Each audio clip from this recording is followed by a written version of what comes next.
Warning, the following contains material that may be too disturbing to some people. Descriptions of violence, mature situations, and adult themes. This is intended for mature audiences. Viewer discretion is advised.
Files you took. If she knew that having the staff when you die can turn you into something, then yeah, she would have taken it too. Welcome, everybody. It turns you into something. Hello. Welcome. Perfect timing. I had a sandwich. What does the staff turn you into when you die? I don't know. I don't think it's specifically when you die, but I remember that like part of the curse on is that you can turn into a zombie, and I But that was by attunement. I think it's just like general like being near it from the way it was described. I thought it was specific. Either way, I would prefer to have a chance. So you're saying there's a chance. So you want to become a zombie. So you're saying no. You become Maki-e's not super smart, but I think Lucero did say something about the staff to the party, so she probably would have taken the staff too. At least taking it off of his body. Maybe giving it to Candor. I don't know. Because I know they were at least holding it because that made Squishy listen to them. All right. Well, you're a zombie. You have a CR of 1/4. Yes. You no longer know any spells, nor do you have any feats except for Undead Fortitude.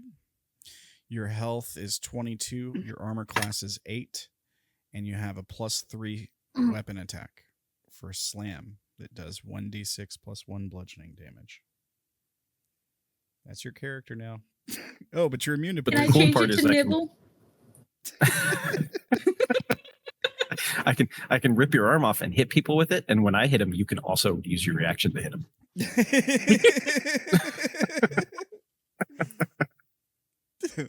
The best club.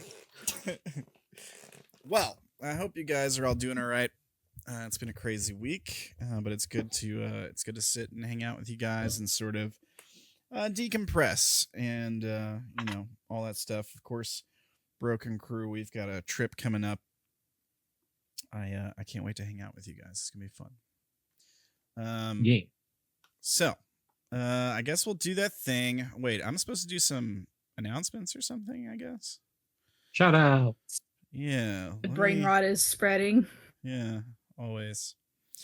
Let's see. So, First thing here is the art credits for Ella's Vroid Maki-e. Go ahead and share that out. You guys can see all these links in the description if you're watching on YouTube.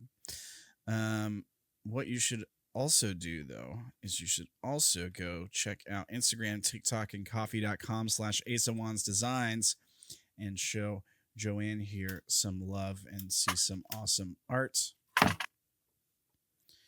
Yeah. Yeah. And you can also... Technically, there is a zombie on the screen, given that we're still looking at Lucero.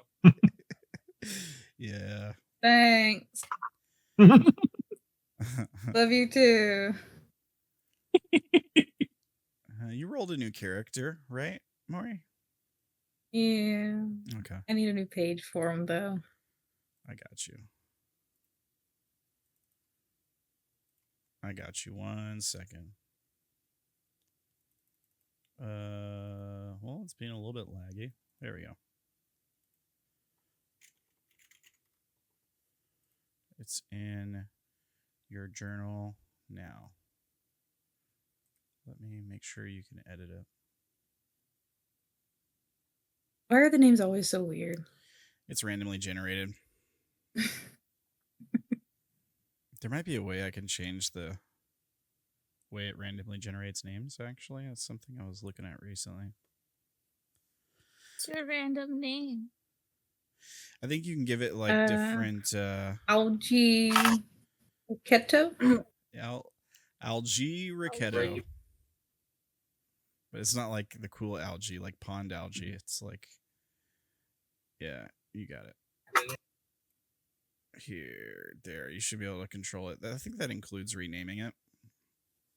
Pretty sure.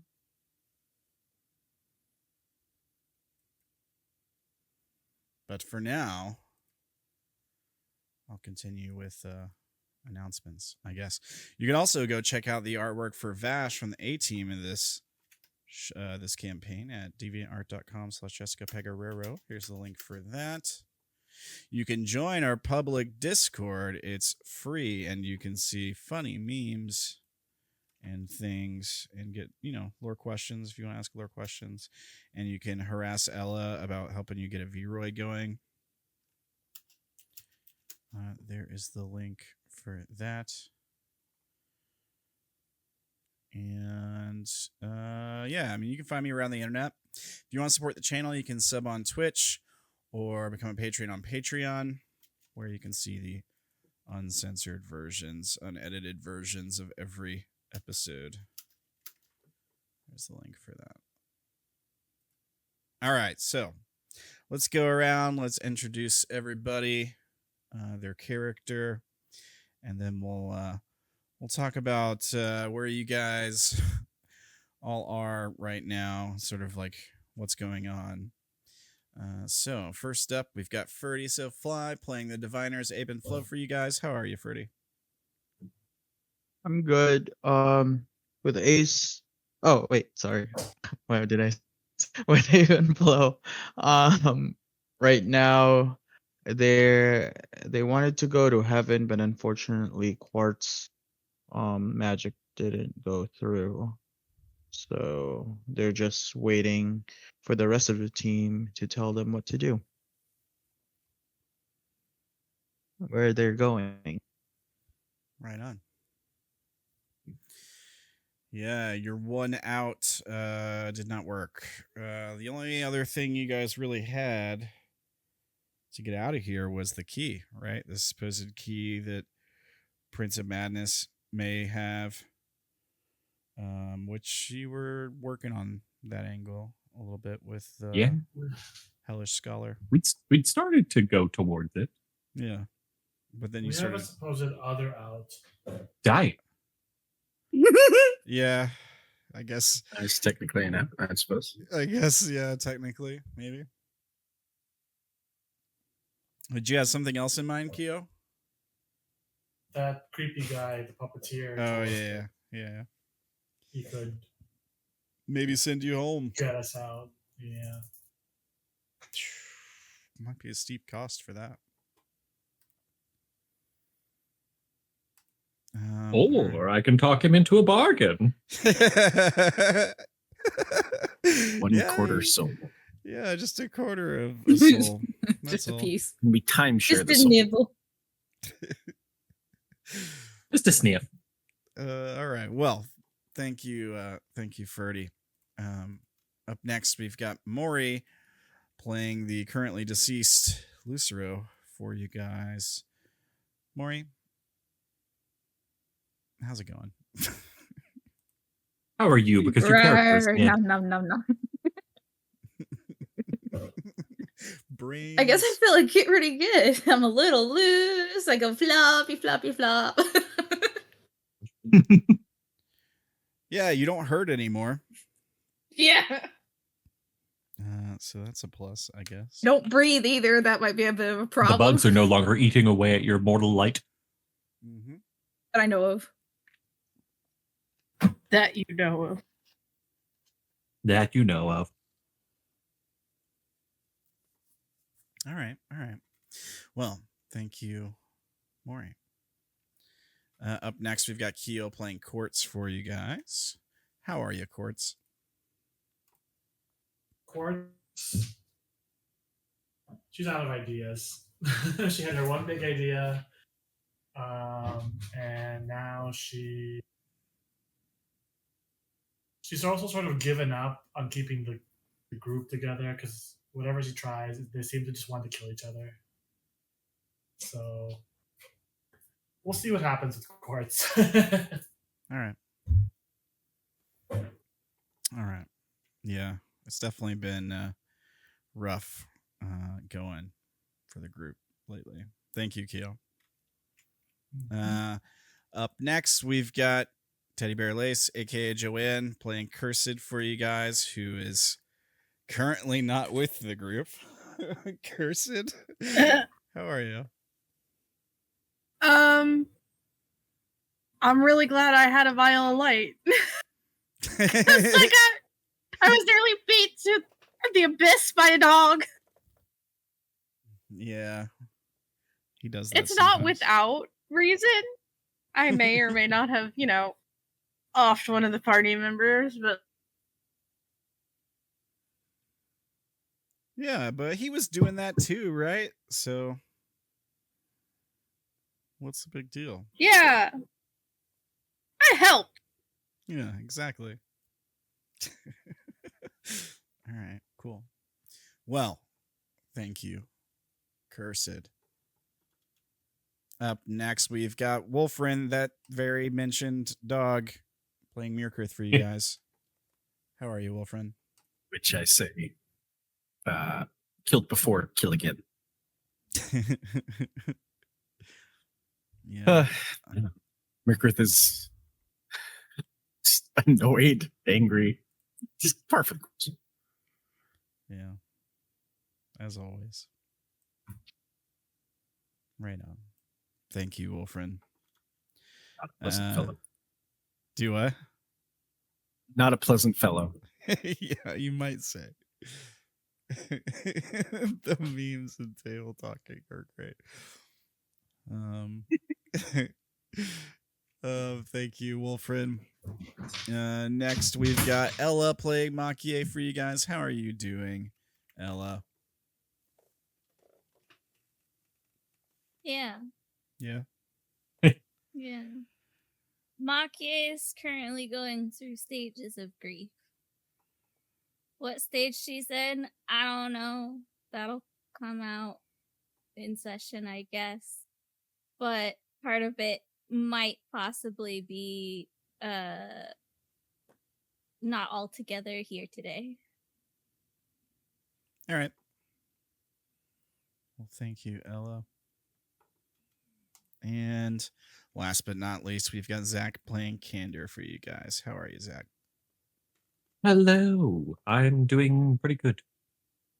Yeah. I just watched the entire party that was leaving me in this dead body that I found to go back to heaven, and it didn't work. Yeah. So now we've got to do something about that, I guess. I guess. Maybe. You helped too. They just haven't really gotten wise to it yet, right? Yeah. Right on. I think it was Candor who did the final blow. Yeah. Yeah. Yep. All right. So, when we left off, you guys have been stuck in the void dimension for a while.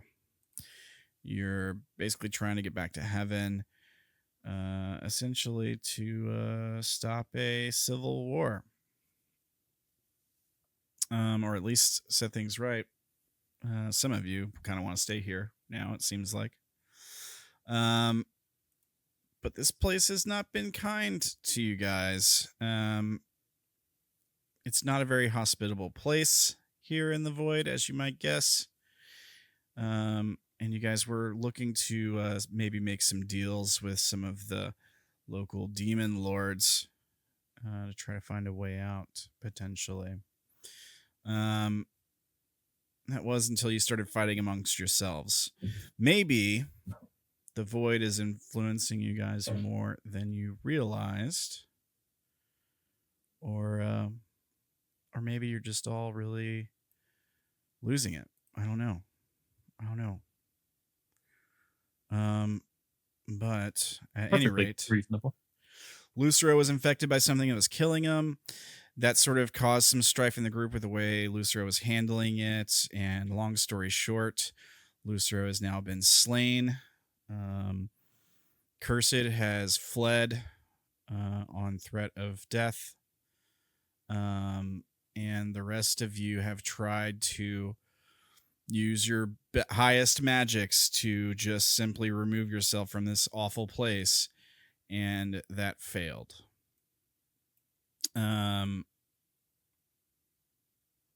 Yeah, so now you're left to sort of figure out what to do next.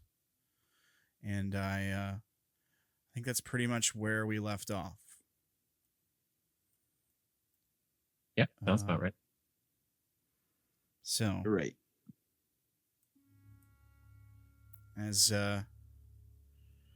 as we fade back in, what are you all doing? Holding hands. Gritting my teeth while holding hands. Yeah, you just cast a spell, right? Mm-hmm. And I think I said something to the effect of, "Oh, I guess that didn't work." And then she lets go of Myrkrid's hands and hands. And she shrugs and asks the group if they have any other ideas.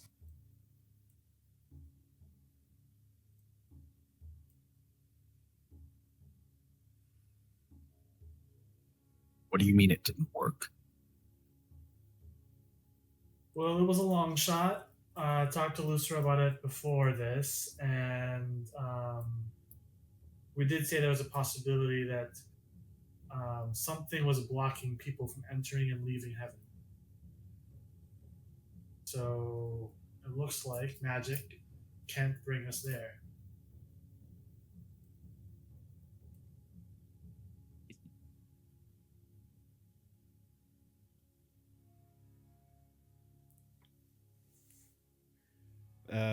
Faithless Sorrow says, of course, that would be too easy.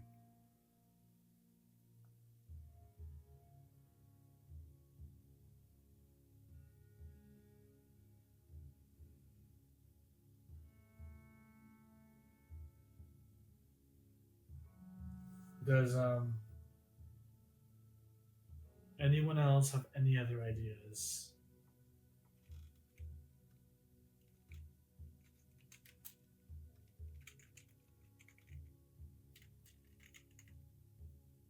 Yeah, get back to hunting. We should go back to their hideout and see if Lucero will wake up like they do.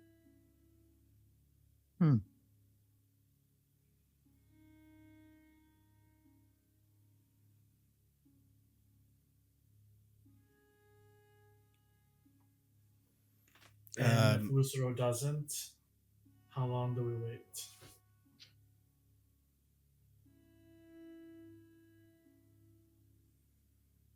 What's the longest it takes for somebody to wake up? She's gonna ask hands because they're the most. They've lost the least amount of memories. Hands says, no, I know, I'm gonna tell them. Look, for us, it only takes about a lapse. He looks up into the sky, and he points toward the only very, very distant, very dim light in the sky. Everything else is pretty much just a black void, you might say. And he says, once a lapse, the light dims for a time. When it comes back, so do we.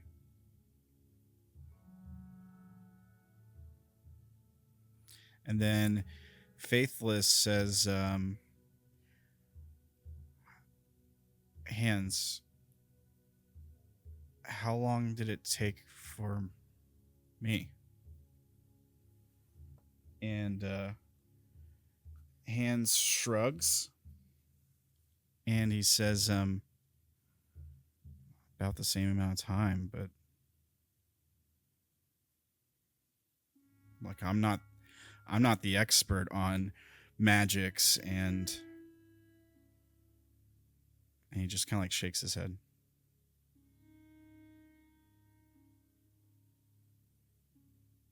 And Faith Asura looks over toward Myrkrið, and she says, "You know who was?" Almost like she's still talking to hands, but she's just like staring daggers at Myrkrið.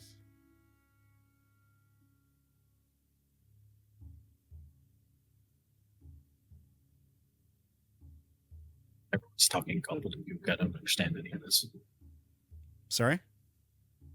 Everyone's talking in a different language. I don't understand any of it. Right. She says this part in common. She says, "You know who was?"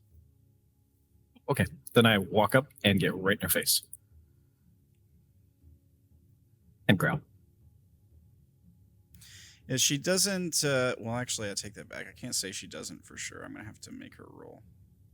I told myself I would. Let me see here. 1 second. There we go.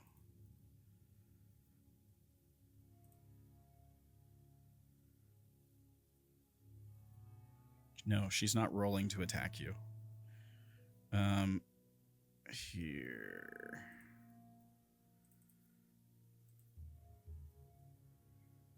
Okay. So, yeah, when you growl in her face, she seems to be very restrained. Like, you can see the temptation for her to get angry with you, but she's fighting it, and her face remains still like a calm pond. And she says, "Myrkrið, the only one who could help us with Lucero, the one who helped me, is gone.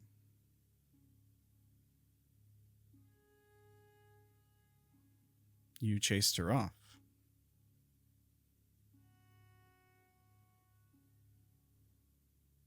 Where'd she go to?" She shrugs, and she says, "Does it matter? You'll just kill her, right?" Right. Why? He just kind of narrows his eyes at her. No, please, explain. I think we'd all like to hear it. Maki-e, would you like to hear why the person who can't help your husband, why she can't come back to us?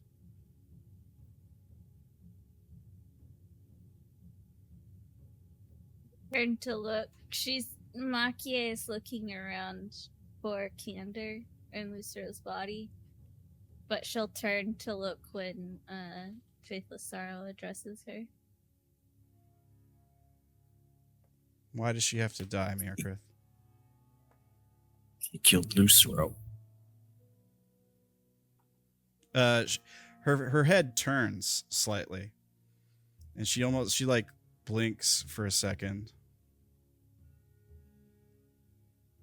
and you see that sort of like recontainment of that anger. She's holding back with you. She's trying very hard to not react too strongly. Sorry. And she says she tried to kill Lucero.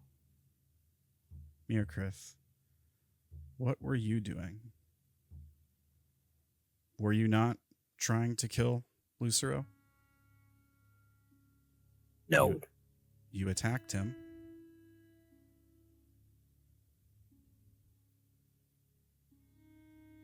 How much control do I have over the flesh? I mean, up to you. What do you mean exactly? Can I make it do things? Yeah, like if you want to make right on my flesh and yeah, I think so. Sure. So I will do that and make like worms writhe underneath the skin and one pop through and then sink back in. And you just hold it up for her to see. These might have saved him. She gives it kind of a knowing look, like she makes a face. I guess you can make an insight check on her if you like. Assume it's a disgusted face. Yeah. Yeah. She kind of sneers and almost like backs away from you. And she says, she shakes her head and she says, corruption, you wish to taint him with your cursed disease?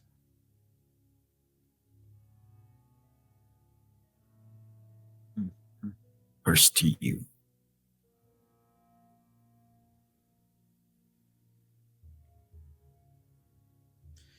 She takes a little bit of a harder look at you, Myrkrið.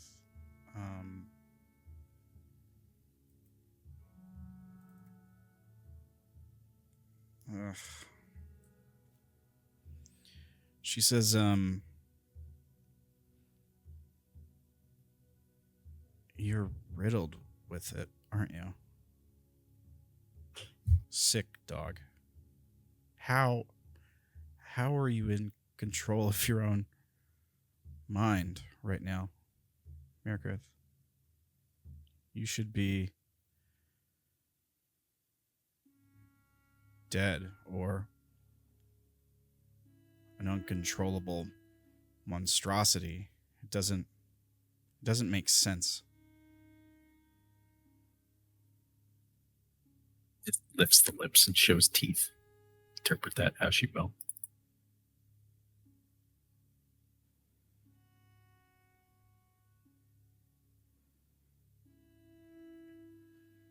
Well, what I do know about the flesh, you can't raise a corpse, can you, Myrkrið? Do I know this answer? I have no idea if you know this answer. You might have to roll to see if you know. What would you like me to roll? Maybe like history, arcana, religion.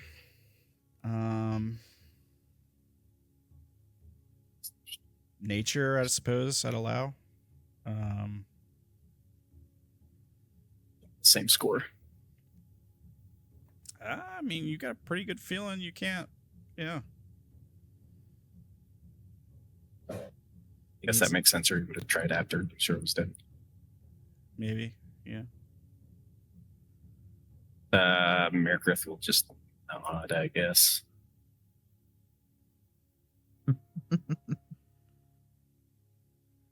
She says, Cursed tried to kill Lucero. You attacked Lucero. Your infection would kill. Do you really think you're so different?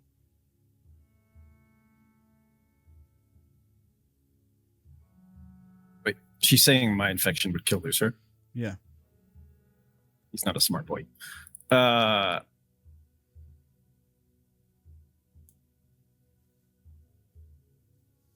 Yeah, he'll shrug. Just gonna die anyways. Worth a shot. Worth a shot. Take the chance. Try to fix things. So, you were trying to save him? Made an oath. Get him to honor his deal.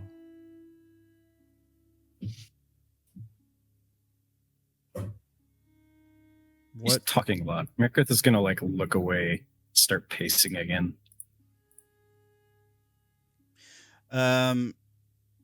Yeah, she tries to keep your attention. She says, Myrkrið, focus. Don't lose your Does mind not now. look back over.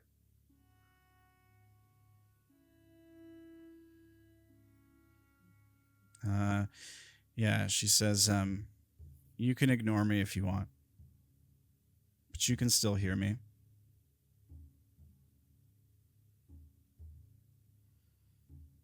Cursed could save him. She did it to me. I died here.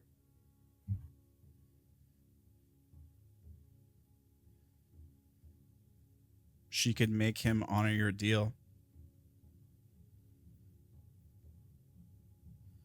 You might need him to get back, to do whatever it is you need to do when you return there.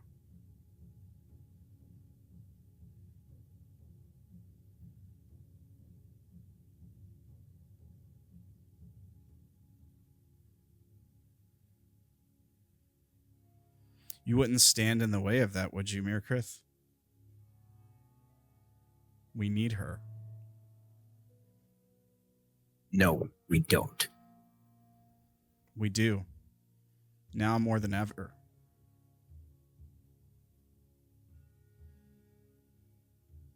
Look, maybe your flesh could have done something when he was alive. I don't know. You seem different than the others I've encountered. But now,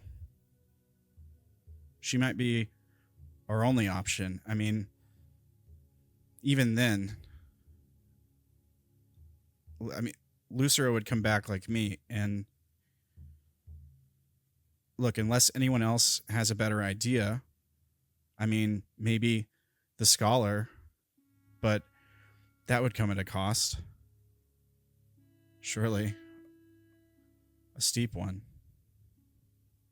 Well, Lucero wanted to die. Is there a reason why we're not honoring his wish? Why would we try to revive him? Then. Let the coward rot. Faithless looks at Maki-e. Yeah. She's on top of the cliff already. Oh, okay. Yeah. Okay. All right, never mind. She says,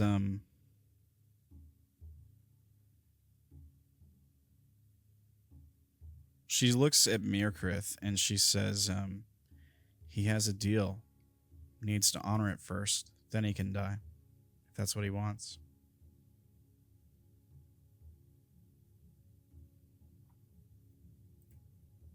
What do you think, Myrkrið?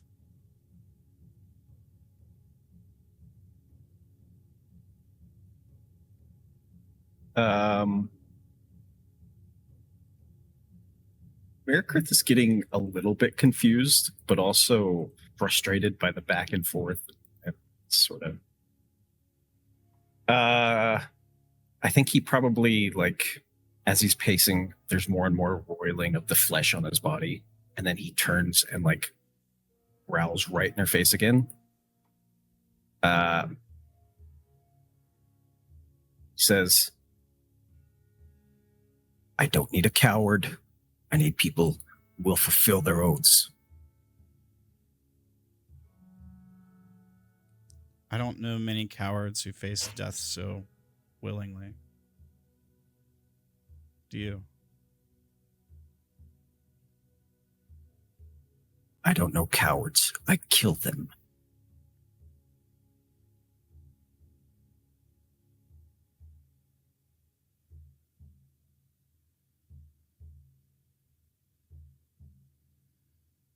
I thought you were trying to save him.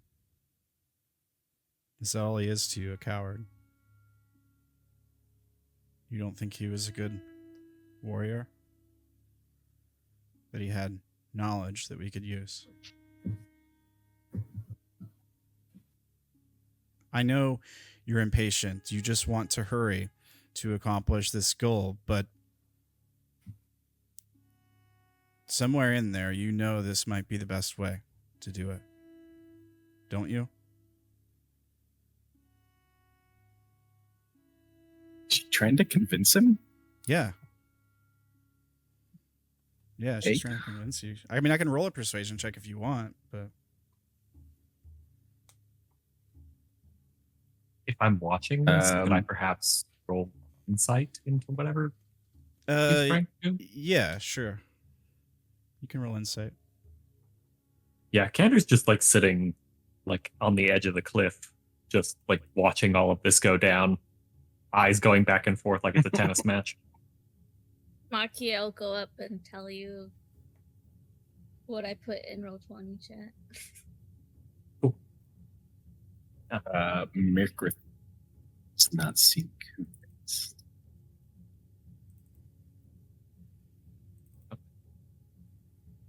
All right. Candor, where you going? Oh, there it is. There we go. Sorry. She's okay. So she's trying to control herself. First of all, that's the first thing that's very obvious to you. Okay. She's trying really hard to think before she talks. It seems like she's trying to avoid doing something drastic or to have an emotional reaction. She is trying to convince him. She's not being dishonest, however. She's being very truthful. Probably the most truthful she's been since she's started spending time with the group. She's also like kind of being delicate with Myrkrið. Like it's almost like what's the best way to put it? It's similar to like somebody who's been like in an abusive relationship, right? And they're very delicate with the abusive person. Like they're very careful, trying not to trigger them, being careful exactly what they say and how they say it, kind of thing. It's very similar to that. Yeah. I guess she'll insight check you, Myrkrið, see if it's working. Well, puppy, I think that she's at least telling the truth. Not great, not awful. 10. So she doesn't do anything right now. She just waits to see what she's trying to sell, just to make sure I understand, is the idea that we need like the most effective Cursed to bring back Lucero. Yeah, that Cursed had to accomplish whatever Myrkrið wants. Yeah, Cursed had something to do with bringing her back. She's basically told you that. And that Cursed could bring back Lucero now that Lucero's a corpse, probably. She did the same thing to her. And if you really want to like accomplish this deal, if you want to hold Lucero to this bargain Lucero made, that would be the best way to do it. That's basically what she's saying. And then if he wants to die, he can die after that. She also said that. But he made a deal, right? Like you don't just get to die and welch on your deals. That's kind of what she's saying.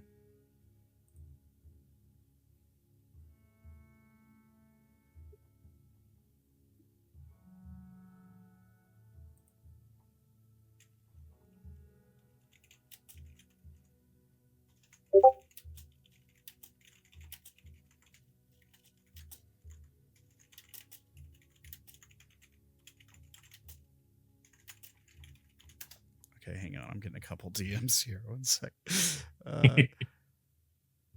What is everyone else doing? Well, happening. Quartz is just interested in the conversation because this is Melora's first time talking in common. She didn't know that you could talk in common Is the it? whole time. Pretty sure. I think she did.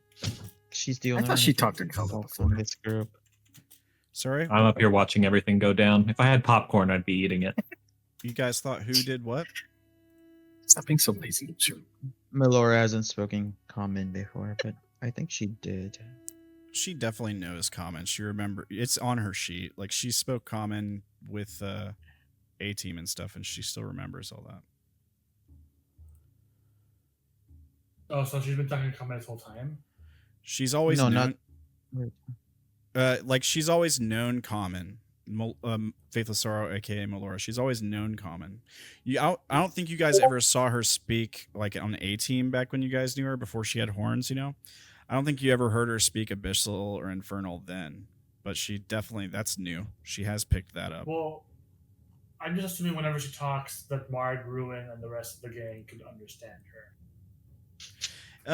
Yeah, I mean, she might even translate right after she says something, so that everyone She's can been doing understand. that this whole time. Yeah, she could. She could. I mean, part of this conversation is she kind of wants everyone to like witness it. Like she's kind of like. That's kind of the whole purpose of this, sort of. She's not just trying to convince Myrkrið. She's also kind of trying to convince everybody else. But it's definitely. It's hearing her saying saying everything twice now. Yeah, maybe. Like I don't know. I wouldn't be surprised if she did. Like says it to Myrkrið and then turns to the group of you and says it again in a different language. It probably, I don't know. It probably could run smoother. That's for sure.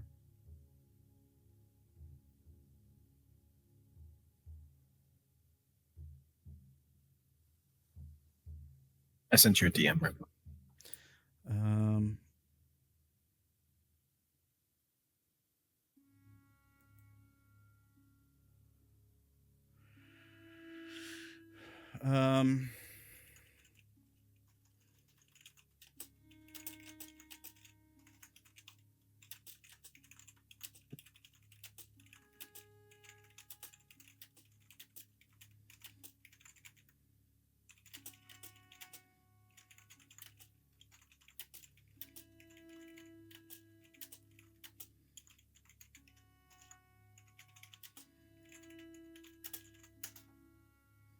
If that's what you're talking about.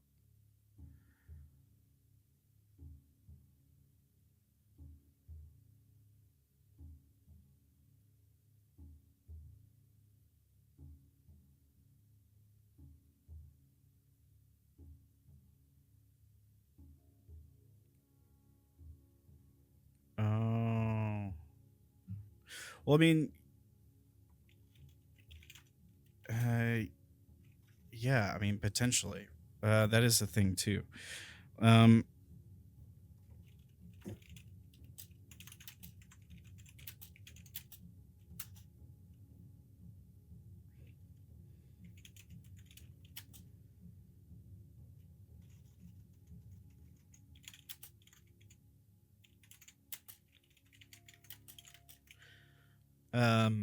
Let me, for example, we saw a long time ago, just would be easier, might be easier to kind of answer this out loud, some of this. For example, we saw a long time ago on the show when one champion of heaven attacked another one and killed them, right? And there was big fallout for that. And that person basically ended up dying. Essentially, they got replaced in the same body by somebody else, right? So like, yeah, if you have like an oath to heaven or something and you violate that, there could definitely be consequences. We've seen that. There could be consequences violating oaths when it comes to things like the Leviathan, when it comes to the Circle of Wrath, right? That's probably going to be a big factor in that campaign. Stay tuned for the new campaign when we wrap this one up. So basically, if you give your oath to a specific entity, they hold power over it. But also like all of the Arcana in heaven have agreements not to like attack and kill each other, I think, too. And Myrkrið, you being having a deal with these people to, you're trying to get Tulpa into heaven, essentially, to make him an Arcana, basically give him a seat at the table. You attacking the people you're supposed to be working with, that might be in violation of your deal, now that you mention it. You're supposed to be working with So these what people. do you- Yes. That could be a problem. Right? Like if you kill one of them, is it going to make it look good to be like, oh, okay, we'll definitely keep our word on giving Tulpa that seat at the table? I mean, you only murdered one of us. But I haven't killed any of the heaven people. Lucero. Potentially. I didn't kill. Well, you did get the killing blow for sure. But you were attacking him when he died. I mean, you helped.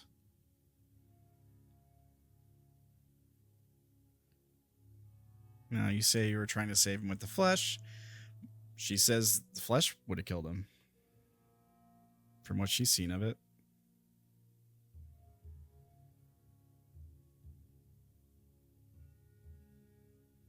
I don't know. I could see spinning it a bunch of different ways. I don't know. It's kind of a tricky little situation. Is there a difference between killing an enlightened champion of heaven and not allowing them to be brought back? Maybe there's a difference there. For sure. Did anyone answer Kyo when they asked why we were trying to bring it back? Yeah. Or, sorry, not Kyo. Quartz. I think she said to honor the deal, right? That was when she said to honor the deal, and if he wants to die after that, that's up to him.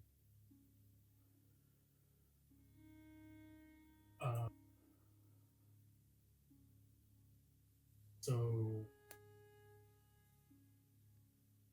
are you saying that we should just ignore Lucero's wishes? I think Lucero wouldn't have maybe given in to death so easily if not for those parasites and the risk of taking them back, like you mentioned. Oh, I wholly disagree. We did tell Lucero that there was other options. And Lucero just wanted to not take those options.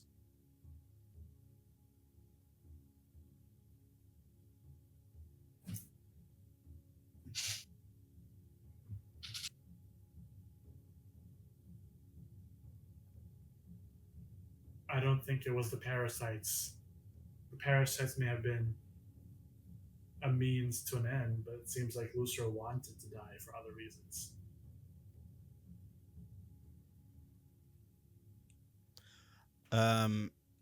She says, look, I don't pretend to understand Lucero's motivations entirely.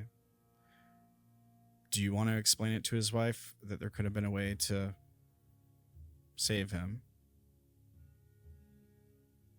And we didn't take it? I did. I'm pretty sure she was there when I asked Lucero straight up why he didn't want to take it.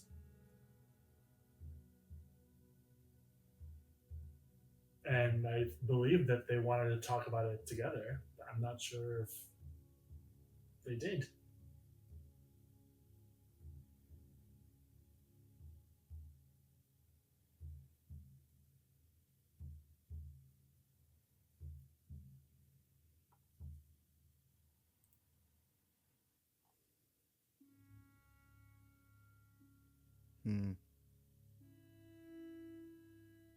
Speaking of, where is Maki-e? Up here.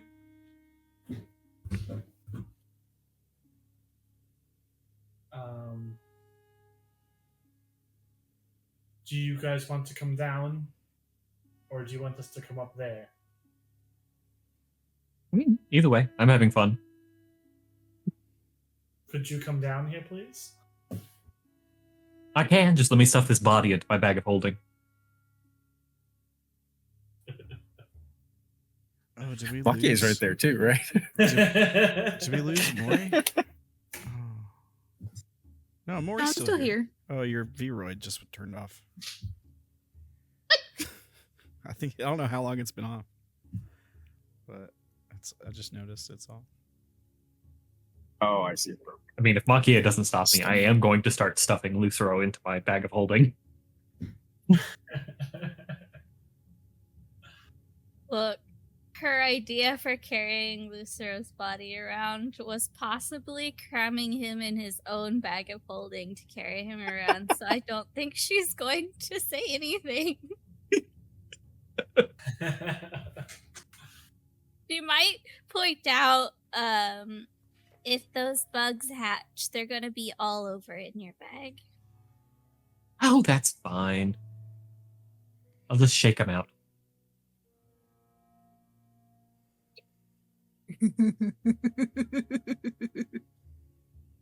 With any luck, they'll die in there. No, maybe they don't need oxygen. Probably not. Probably just whatever the light is. But, you know. Continues to stuff body and bag. I guess I hope we took off his bag of holding before you did this. Oh, definitely. Yeah, no. Okay. Assume some competency here.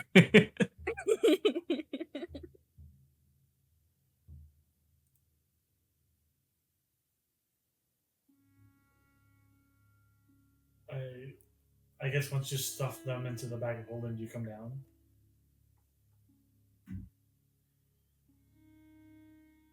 Yeah. I think that's the best way for the moment.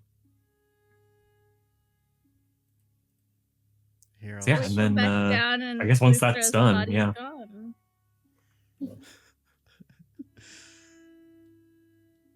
You called. Yes. Where's Maki-e? Oh, Maki-e. They want to revive Lucero.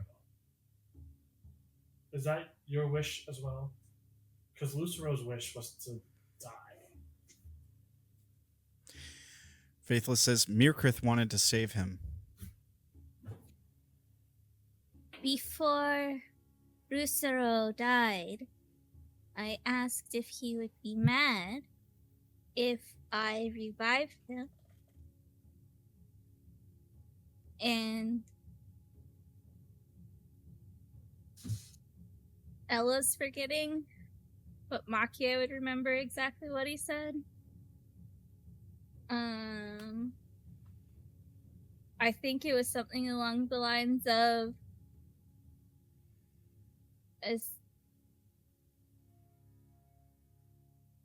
long as he's not chained again or something. I don't remember. Do you remember, Mori? That sounds about right. I don't remember the exact wording. It'd been a while. Yeah, in other words, Lucero is fine with being brought back.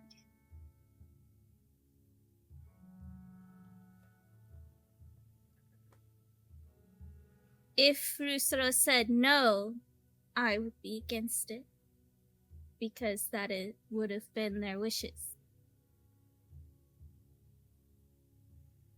So that we should try to bring Lucero back. Yes. Well, before we came here, we had spoken to shopkeep named the Puppeteer, and they had said that they were able to heal Lucero before they died. I told Lucero this, but Lucero didn't seem to want to do anything about it. Maybe they could bring back Lucero. Although, albeit he's a very creepy person. Oh, that's fine. Maybe You just don't trust them. That's the trick. Maybe the cost was too high. Well, we didn't even discuss The cost be even higher. You're Oh, if we're asking, bartering, then I should definitely be involved. you're asking Faithless if the cost would be higher? Just kind of dressing people were talking.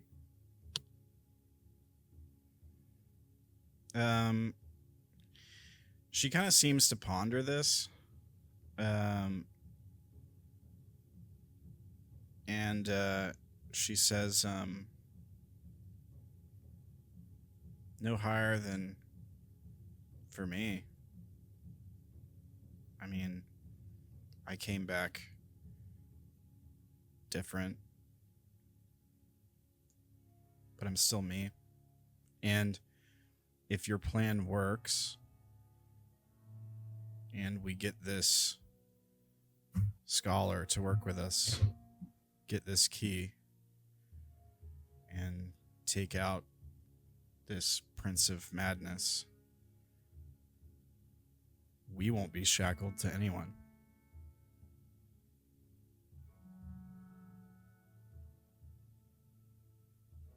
You mean shackled?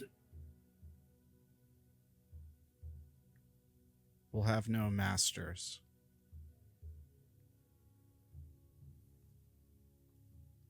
I see you on your test. Oh, I was supposed to be to Mori, not you. Oh.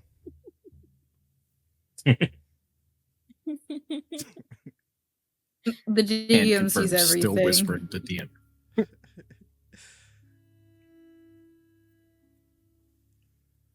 Sorry, Wolfrin, was there a whisper I missed? No, I was saying can confirm still whispering to the dead. Oh, okay.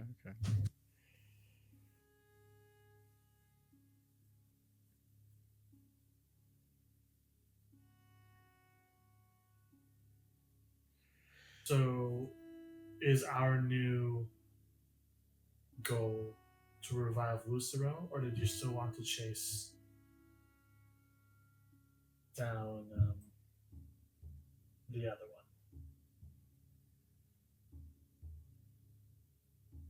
Person.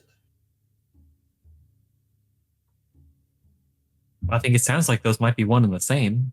Since, going that direction sounds like it's in the direction of something that could help. The problem is we would need to keep her alive. She was helping us. For all we know, she attacked Lucero for the same reason Myrkrið did. To get this over with, to save him, to bring him back like they did with me.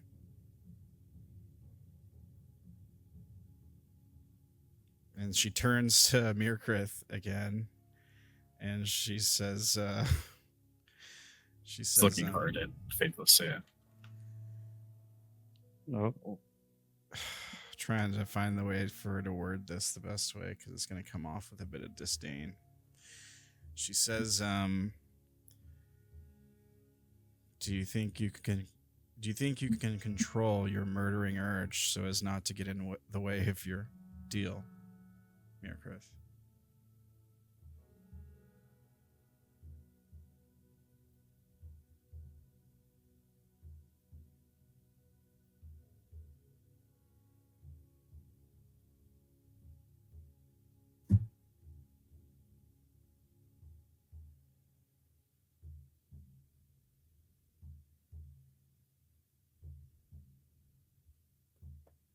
Myrkrið considers for a second.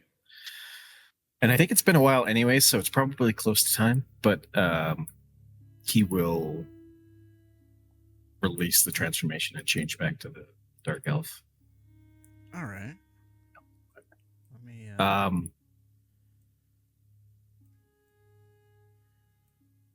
And then say, the deal is more important than anything else, but I don't understand. If they wanted to die, die back. If they didn't want to die, why are they okay with being brought back? She makes an insight. They wouldn't even know for sure that they could. She makes an insight check on you. We don't know anything for sure right now. And besides, people do dumb things sometimes. Trust me, I know.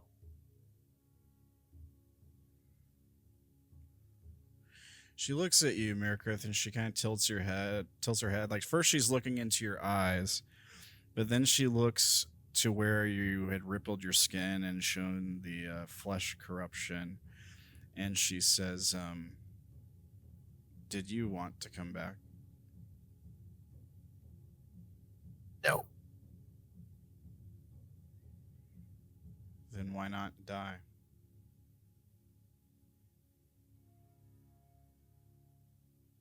This is how I do it. I get to die when this is done.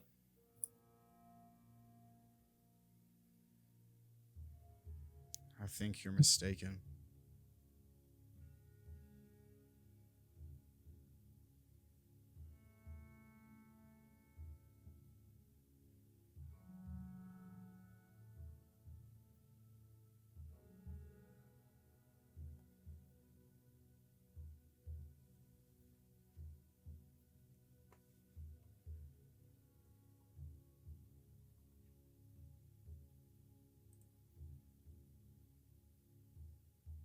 So, how about we go find that missing party member of ours? Sounds like that's what everybody wants to do.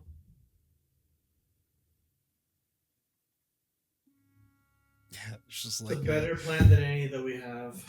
just like a pause as the camera pans around everyone as you all like consider this.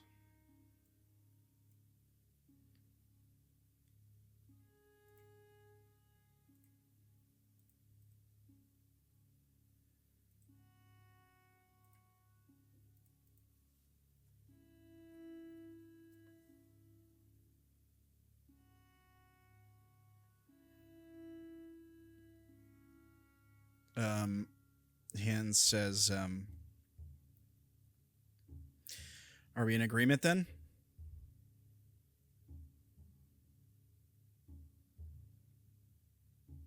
Go find Cursed.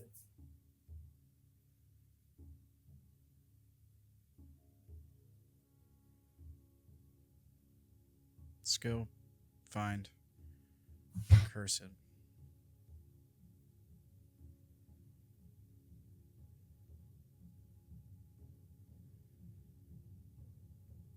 And Faithless like pauses for a moment, like she gives you a look, Myrkrið, like there's more she wants to say. She almost like looks sad when she's looking at you. But I don't think she says anything else. You can make an insight check on her if you want. I was actually going to go over as well. That's the GM. Holy balls, dude. You crit. Were you going to make one too, Zach? Is that what you're saying? Maybe not in this particular instance. So the look she's giving you, Myrkrið, is pity. She feels sorry for you. She feels sad for you. I think when he recognizes that, he stops looking at her. Myrkrið seems disgruntled, but is following. Kind of like...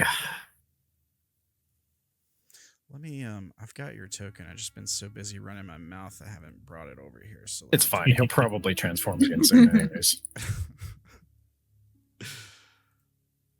All right. So you guys are going to go looking for Cursed. Yeah. All right. I suppose. How do you guys plan to find her? What's the idea? How do you plan on tracking her down? I mean, we are think aware just going that back- she's lost most of her memories, right? Oh, sorry. Go ahead. Yeah, I mean, you guys are aware she's lost most of her memories. Yeah, that's been pretty much everybody's been filled in on that, I think. Would it be too much like out of character knowledge to just assume that she would go back to basically the only place she remembers, which is kind of where she woke up? Yeah, I mean, I think it reasons for sure. Yeah, like that's the only place she knows is between there and here. So yeah, if she'd go back that direction, I think it makes sense. So are we just headed back towards the city? Or towards the pit? Quartz is going to do this. She's going to do sending. Okay, that can help, yeah. To Cursed. Okay. And she's going to ask, where are you, love? Faithless sorrow and I don't know what happened to you. All right. So, Joeann, you get a message in your mind from Quartz. You hear Quartz talking in your mind saying that. And you know that you can respond. You just have to use 25 words or less.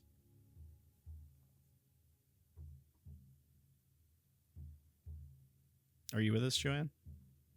I'm here. I'm just trying to figure out how to say. Yeah, no worries.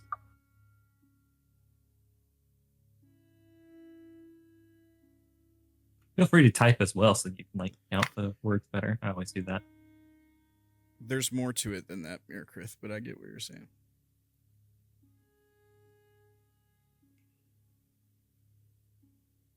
No, I just thought that was The only thing I can think of is I went home. Okay. So, as in your response So is it'd be like I her went home. Her response is I went home. okay. Sorry. You're good. I went home, In character. Yeah. No, not sorry. Oh, okay. In character, it makes so much sense for her to just say I went home. Quartz is just gonna look at the group and says, looks like she went home.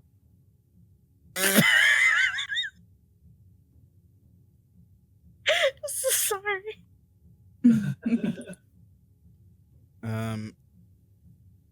All right. Well, hands will basically start gesturing back the way you guys came, I guess, and be like, right. Should we go get her then?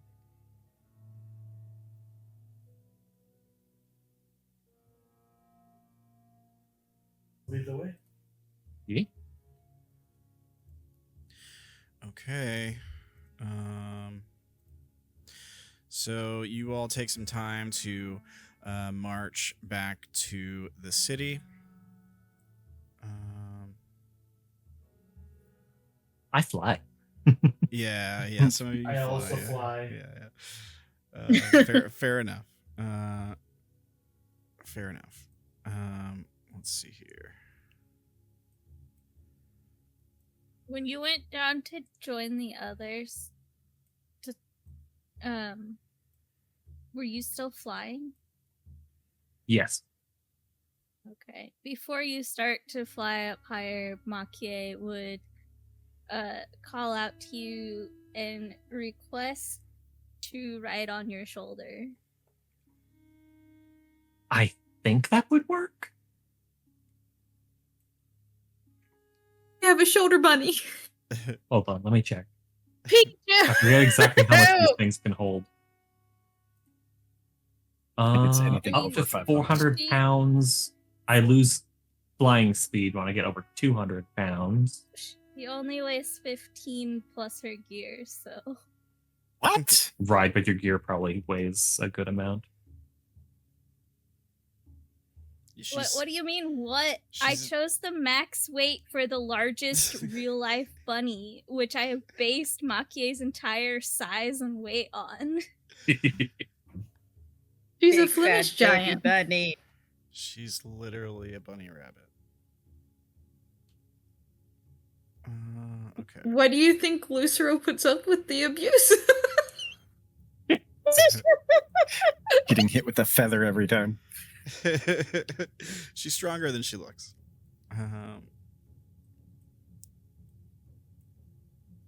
Fury of blows is a scattering of pebbles. I'm imagining like have you guys ever seen rabbits fighting each other? that's Somewhat, yeah. That's what I imagine when they do when Fury blows.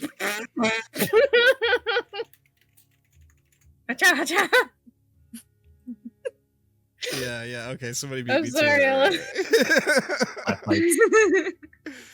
Let's be honest, most of the characters, like, if she hits most of the characters, they just let her, because let's be honest, they could just, like, pick her up and hold her out. Grab her by the scruff. I mean, I think Lucero. Now that's asking for a fight. Alright, let me pull you guys back over to the screen here. Or, you know what? You could just take Lucero's broom that he never used. She gave that to Mard. Oh, okay, got it. And she Forgot also about wants that. to stay close to Lucero's body, and you're carrying it, so. Let me put Lucero on the GM layer. There we go. All right. So you guys march all the way back to the pit. You go to find the hovel where Cursed was when she woke up, and we see you guys approaching the that little hovel, that sort of hideaway. Cursed, what do they find when they get there as they walk in?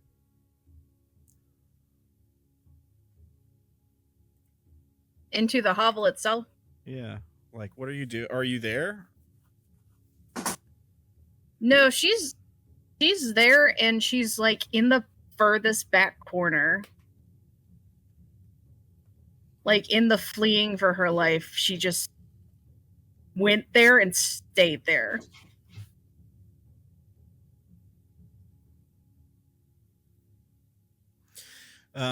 Do all of you just walk in?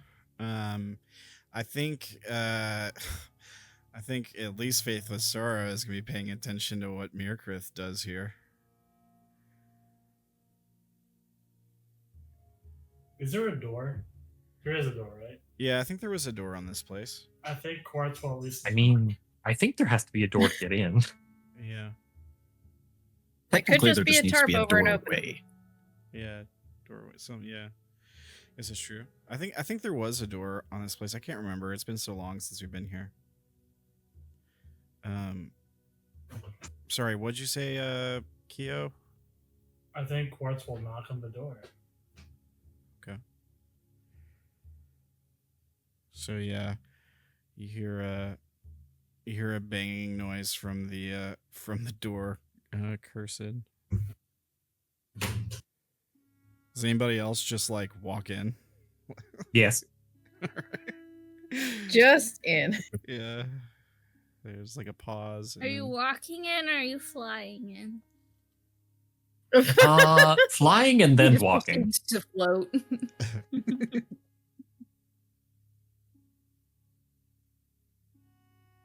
I like glide into the doorway and then hop off the broom.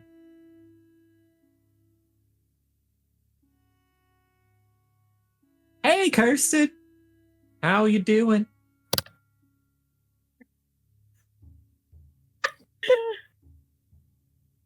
I could feel better. Now there's a bunch of people who want to kill me in my house. That's Nah, we don't want to cool. kill you. Well, at least one of you does, so. I still kind fair, of want to fair. kill her. But hey, he's out there. Oh no, wait. I forgot. Did he burst in? No, I didn't. Okay, yeah. But he's out there. Okay, You I have some guess. Explaining to do.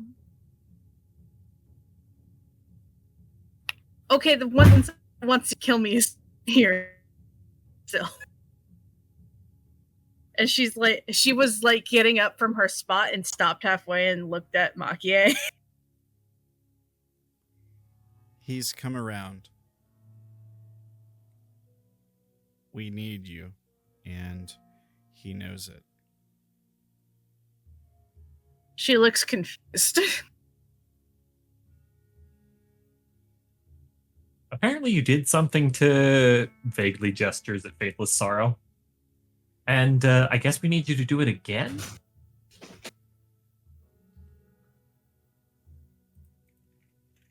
I mean,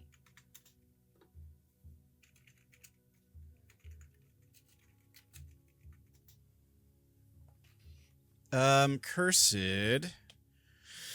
Make a wisdom check.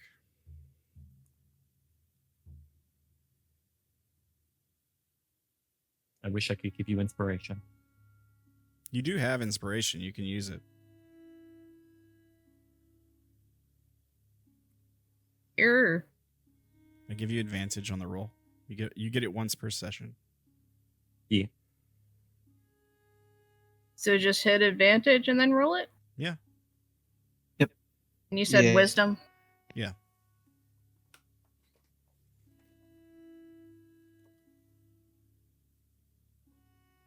Hey. Critical That's success. funny. All right. I know everything about this procedure. Yeah. It comes back to you in the moment through chance and circumstance somehow. The process, once it's brought up, it refreshes your mind. The memory comes back.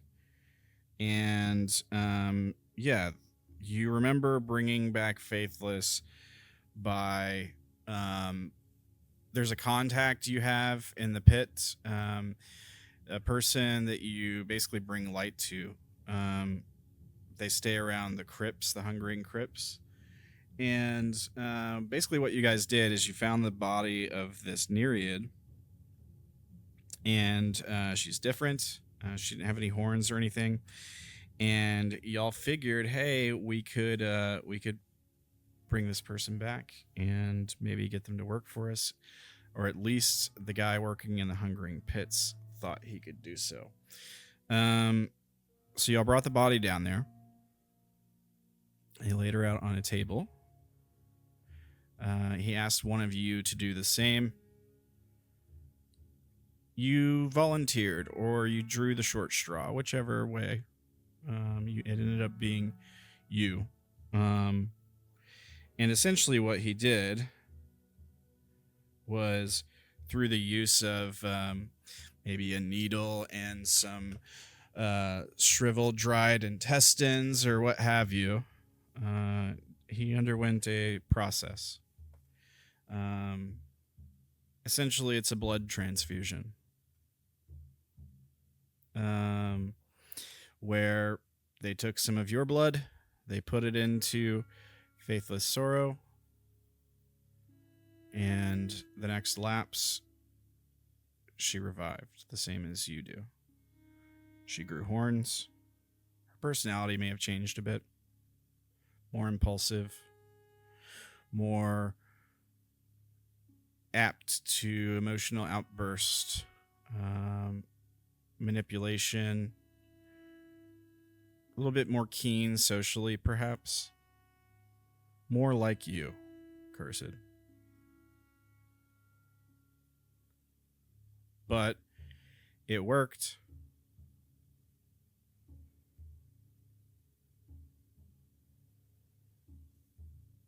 Are you explaining this to everyone?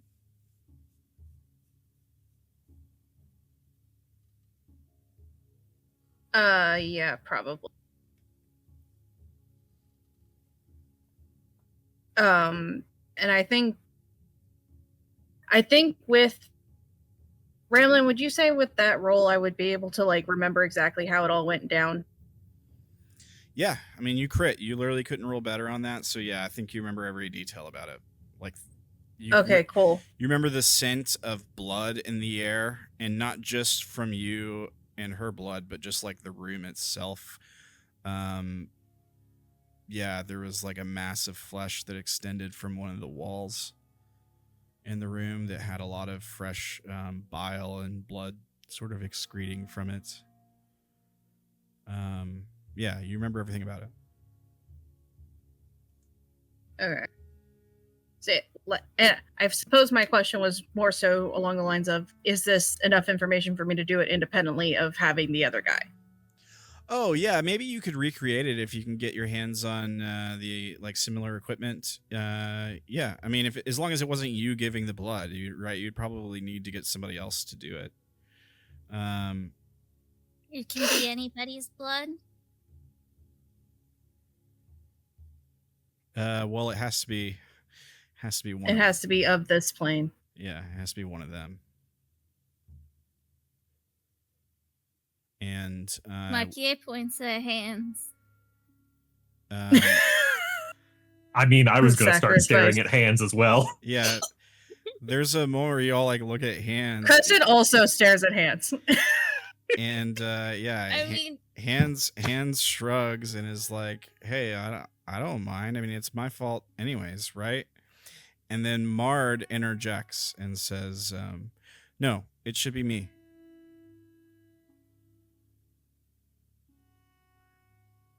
I mean, if you want to volunteer, I'm not going to say no. If I understand right, it makes them more like them in as far as appearance and that they revive, right? In personality, a little bit too. Like it makes them more. Oh, then it makes them. No, she. Yeah, it makes them more inclined to their personality traits. They can still control themselves and stuff, right? Like they're more likely to have those personality traits to some extent. Yeah, the Maki is gonna be like, actually, never mind, and look at Faithless Sorrow. I don't know that Faithless Sorrow can. She's Why? not She's part of this place now. She's part now. Yeah. Cursed, make a Arcana check. What should fail me horribly? You should be pretty good at Arcana, right? Okay. It's all right. It's good. It's fine. It might work with Faithless. It's possible that it doesn't. Probably about a 50-50 shot. Considering, we know if we get a second chance if it doesn't work. Yeah, probably not. probably end up with 2 dead people. It's probably what you end up with if it doesn't work. Character, because none of the in-player characters know this. Isn't Mard also technically fairly new to this place? Yeah. She was Mar from the beginning of the Feydark, wasn't she? So she's newer than even Faithless Sorrow. Well, I think I don't know if she's newer than Faithless. She is, because she woke up with Cursed. Well, but she was already around. Yeah, she was. Anyway, we're using Mard. She was already around. Well, like, yeah, that's the thing is, like, basically the problem with Faithless is that she's like a half-blood right now. And like that may change if she dies more. And revives I see, more. she hasn't died enough, whereas Mard has died so many times. She's not lost enough of her light. Yeah. On the other hand, isn't Mard corrupted with the flesh? She is, yeah. Just reminding. Well, we'll see what happens. Maybe we'll go back to hands. Ruin is out of the question completely. Why is Ruin out? He's the least weird. What do you mean? He's so aggressive. How's that I weird? feel like Hands has a duty to offer his blood. Yeah, Hands owes it to Lucero. Mard says, Lucero is going to teach me to use magic, and it's the least I could do. But you didn't kill Lucero. Someone else did. not. Besides, here, he can't really teach you magic if he somehow loses access to it from whatever is going on. Yeah, cursed. Like, okay, so Faithless Sorrow says, I didn't lose access to my magic. Right, but you were like, you had this one's donation and points to Cursed, who is not, weirdly infected and not magical in the slightest. Well, Mard's just learning how to use magic. The problem is Lucero hasn't actually properly taught Mard anything. But otherwise, if Lucero had, Mard would actually be able to use magic. I don't know. I'll leave it up to you guys. I mean, I know who the player wants. But I mean, you guys don't. You can't exactly ask Lucero who they prefer. And Mard isn't the type to be like Quick, does anybody have Speak with Dead? To insist. So and I think Hans is also fine with doing it. So if that's what you guys want to do, Mard'll say, right, sorry, it was a silly idea. Dismissing it outright necessarily, but you will have to think about it.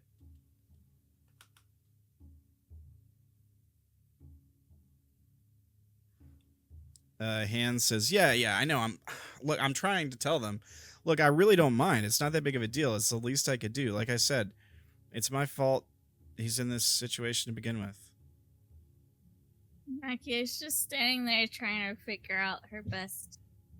Does she want her partner to have Mard's personality traits added into the mix, or Hans's? Yeah.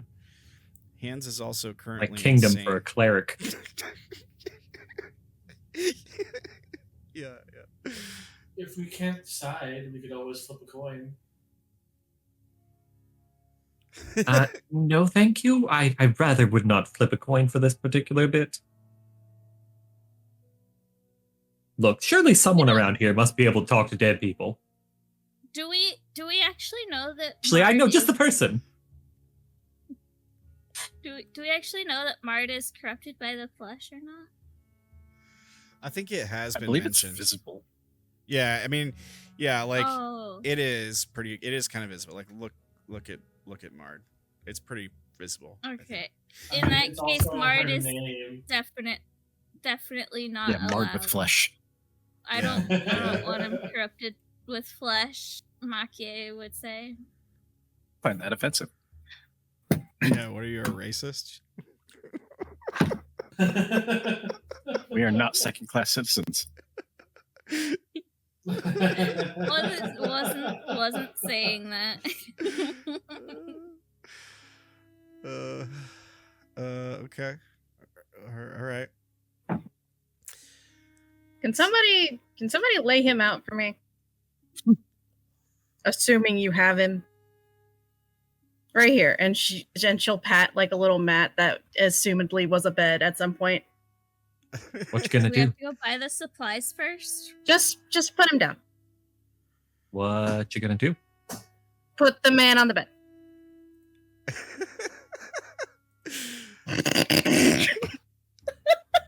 Is this a safe place? It's the safest place you can be in. Put the man on the bed. Not until you tell me what you're gonna do. I'm gonna do the thing you want. The thing I know how to do. Put the man on the bed. You're gonna talk to the dead, or you're going to bring the dead back to life?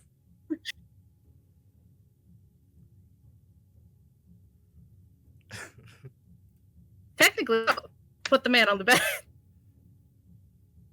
Don't you have to gather the supplies first that are needed? Yeah, you do need some like equipment to do this. I forgot to ask if I could just look around and find it in the hovel. It's not in the hovel. Damn it. So like your Goddamn hovel. your options would be to like visit a local merchant quickly and grab it. You don't have to RP that. Or get it from your contact at the Hungering Crypts. Also, if you don't want to RP that, you don't have to. Up to you. Like, you would need to go out and get it. It's not going to cost you a lot of money if you wanted to go buy some with some echoes. Can we go back to that first shopkeep? Yeah. Can Alchemist might have it. Which one? I think they're talking about the Veiled Alchemist. I think. Can I say that while they were talking about who to pick, I went out to the to the merchant? Sure, yeah. You can be like, you guys yeah, can and I discuss. came back. You guys discuss, and then you left, and you went and visited a merchant and came back. It probably cost you like I don't know, like 100 echoes at most. I mean, it's kind of precise equipment, but it's not like super expensive. It's not magical or anything. Where's my money on this sheet? Like a really nice quill set or something. Really fancy quill set. The fanciest quill set that you've ever seen. It's pretty fancy, man. It's the equivalent of 100 gold, I think. So. No, that's a lot. That's really nice. That's ostrich right there. Oh. Oh. Okay. Sorry. I just saw a whisper. All right. Okay. Hang on one second. Oh, good idea.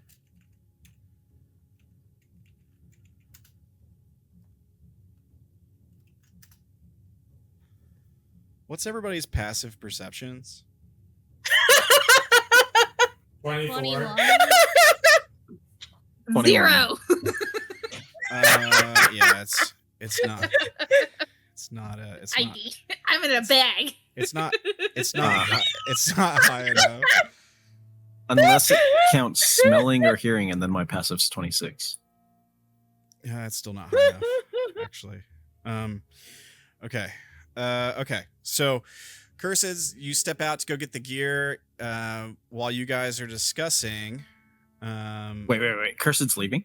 She has to go get the equipment. Oh, fuck. The dog's outside. Yeah, she has to get the equipment to do the thing.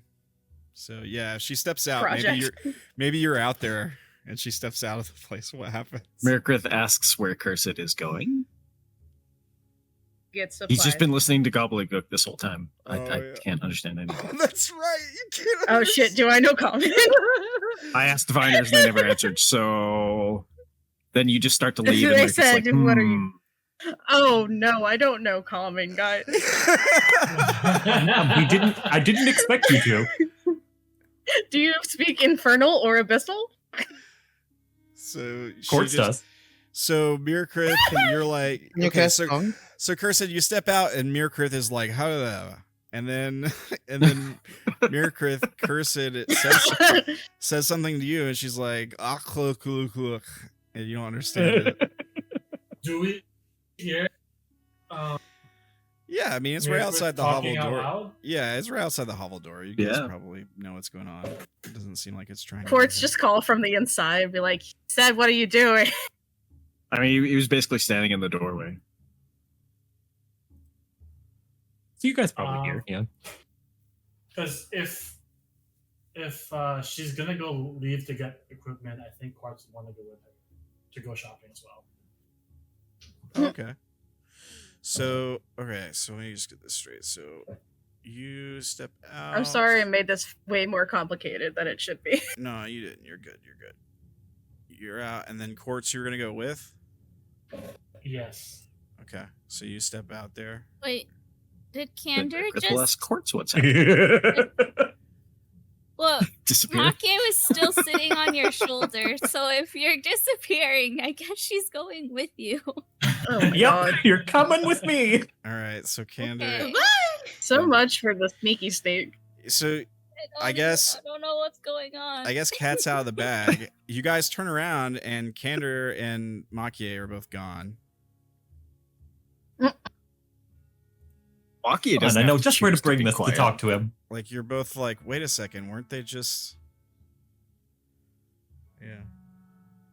What'd you say, Zach? Sorry. I'm at like out of earshot of all the others once I've snuck, whatever. After I've snuck away, I talk to Maki-e, who is probably confused at this point, and I go, "Come on, I know just the place to take him to probably talk with him." What is? Oh, I've been body napped. Oh, what do you mean? You'll see. Snugger. Yeah, so He snicked. we see the two of them ducking off somewhere in the pit. It probably looks vaguely familiar. So it looks vaguely familiar. Not to you, Maki-e. He's taking you somewhere you haven't been. Meanwhile, Cursed, Quartz, and Myrkrið, and everybody else who is inside, if y'all want to join in, Abe and Flo, you're welcome. Quartz was asked what's happening, and Quartz is going to tell Myrkrið that we're going to go shopping for some supplies that she needs in order to revive Lucero. You need me to come with, keep an eye on her? If you wish. Yeah, we'll go That's then. okay, right, Cursed? Cursed, you have no idea what they just said. Blink stare. I Blink love this game so stare. I guess Quartz speaks your language, so Squint. when Quartz Quartz asks you, you do understand. Quartz is going to tell, is it okay if he comes with? Cursed's gonna reply, I suppose. Please don't let him kill me again. I will do my best. Oh I my. promise. That's for sure. That's valid. All right. I guess I'll go with. I don't know what the rest of the people are doing. All right, so y'all go shopping. Abe and Flo, are you just hanging out with Faithless Sorrow? Yeah. And Mard and They're just right. They're just changing their armor while these things are going on. okay. All right, so Candor and Maki-e. We see the. That's a good idea. We see the two of you heading to a familiar looking hovel for you, Candor. As you lead Maki-e in, you find a unlit interior, soft stone floor. There's not really any decoration anywhere. There is only a small, plain-looking table in the center of the room, and on each side of the table is a singular chair. And sitting at... Let me make sure this is the right guy.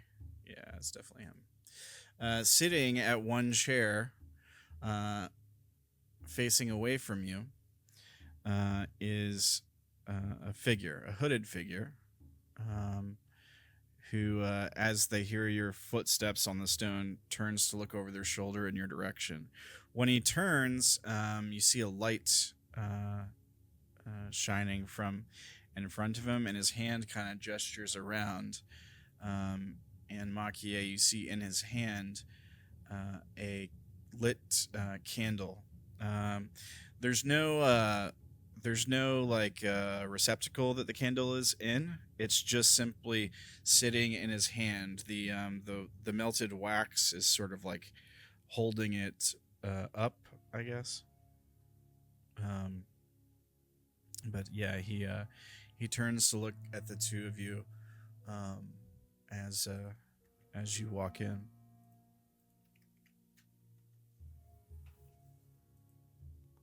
Hey there again. I brought a friend. And another friend. I was hoping to talk to my other friend, but we can't right now on account of him being dead. Do you think you could talk to him another time? he blinks at you, his glowing eyes fading out momentarily. And he says, speak with him. Yeah. Another time. You know, like the thing you do. He looks down at the candle in his hand. I pull the body out and put it on the table.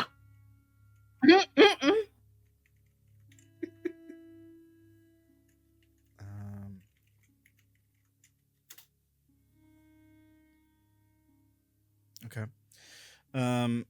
He almost doesn't react to the body as you take a moment to pull it out of this oddly small bag, and lay it out on the table. He almost doesn't react to it. He simply like stares at the candle for a moment.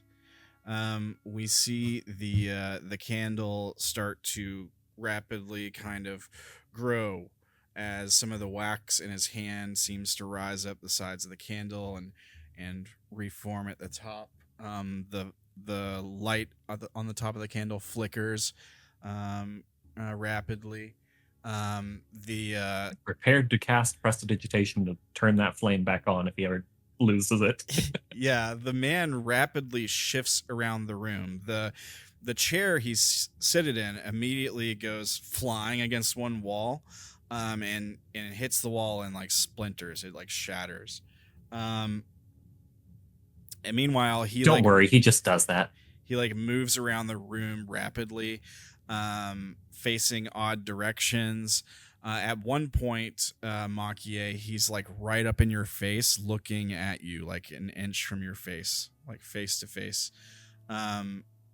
Face to mask, all right. Yeah. And he shifts away again. Then there is a pause. As the sort of room grows silent from all the shifting around ceases, the sound of the broken chair scattering across the stone floor fades, until the only sound you can hear is breathing coming from the table. I think it worked. The man holding the candle, he lets out a noise. It's kind of like a sigh. And then he looks up at you, Candor, and he says, I would hurry if I were you. On it. Yeah, I go to the body.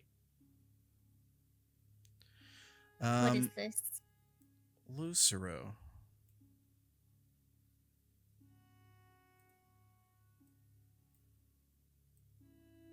Lucero, you awaken on a table in a strange hovel. You're staring up at this dark stone ceiling, and Maki-e and Candor are leaning over you.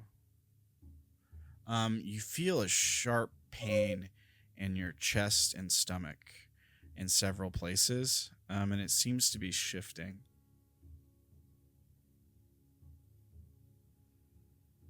So good news, bad news. You're already dead. We don't have much time, and we need you to ask you a couple of questions before we put you back down to being dead. So those things you probably don't stay alive. I get like that, like, you know, like scrunched up, like, give me a second to process, but okay. Kind of look. I'll look up to Maki-e first. I think she should get the first question. Like, what, do I remember dying?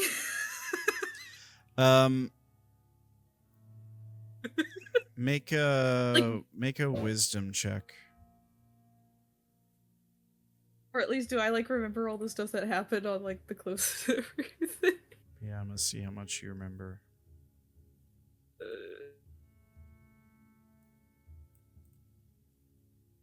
Oh god, this is not a good one for me. No. You don't remember the fight. You don't remember the fight at all. I look at you two like you're fucking crazy.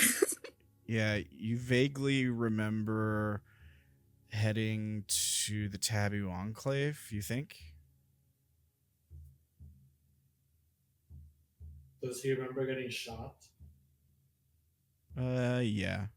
I think so. Probably still remember that, fortunately.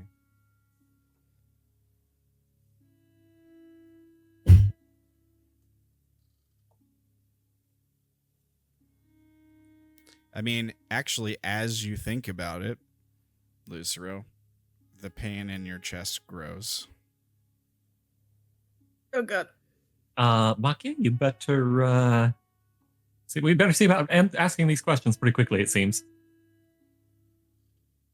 A second. I had a bunch of questions from before Lucero died. I'm trying to find them real quick. I had no idea we were going to get a chance to do this. This is pretty cool. Look, I have ideas sometimes. It's a really good idea, man. I don't remember when I sent them, so I'm just trying to type in keywords. I feel like this will go faster if Lucero has remembrance of the fight to some degree. I would like to use this. Ooh, you whispered that to me. Okay. Oh, sorry. Let me. I can do it the other way as well. So everybody has it.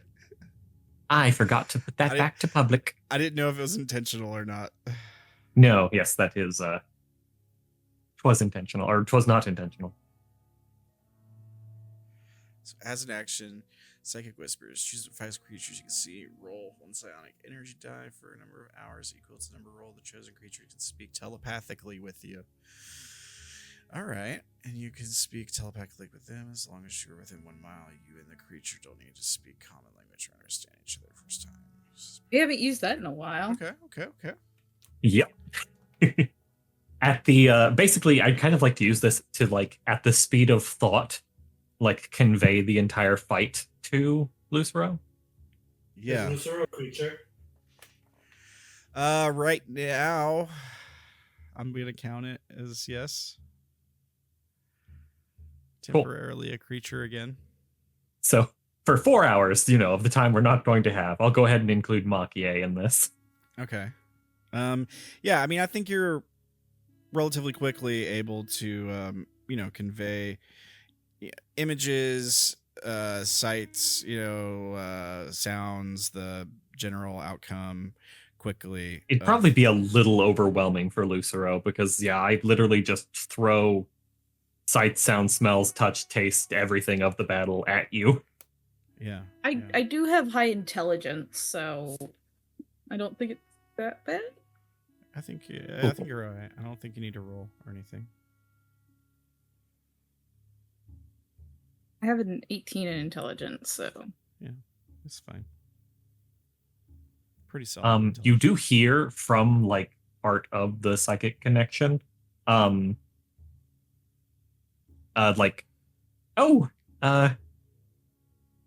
Lucero.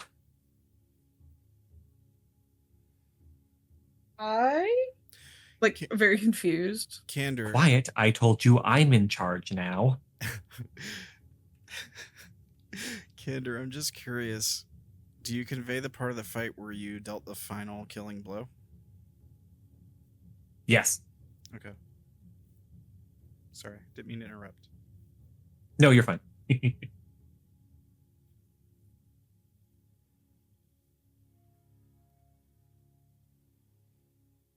Luce is looking at Candor, and they're like, "What do you mean you're in charge now?" Well, I'm in charge now, of course. Oh, I say that with my mouth.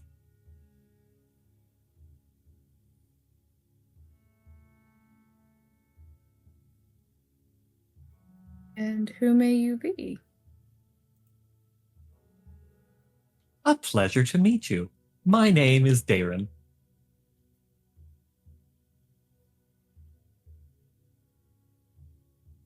Lucero.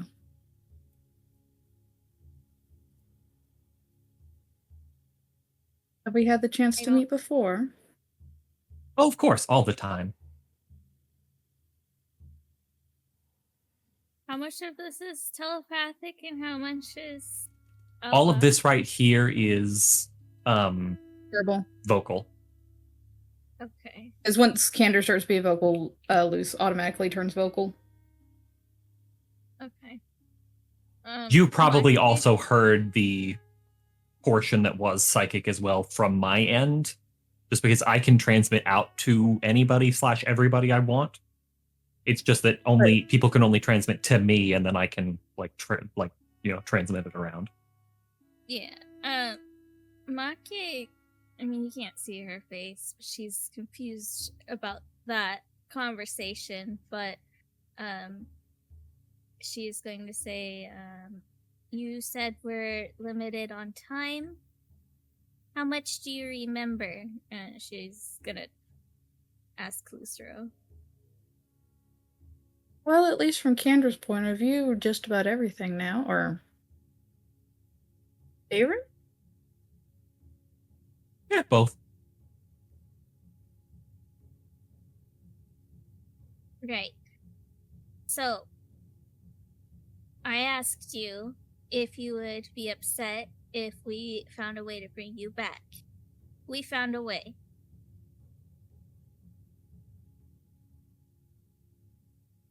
Now we just need to know if you would like to come back and who you would like to be your donor. Well, this way kind of sucks. It hurts. Oh, no, not this way. And I'll do the little thought transfer of the method by which Faithless Sorrow was changed. Fascinating. Lucero, make a Constitution save. Oh god. This poor man, we're going to make a mess of his stuff. Oh. It hurts, but you're okay for now.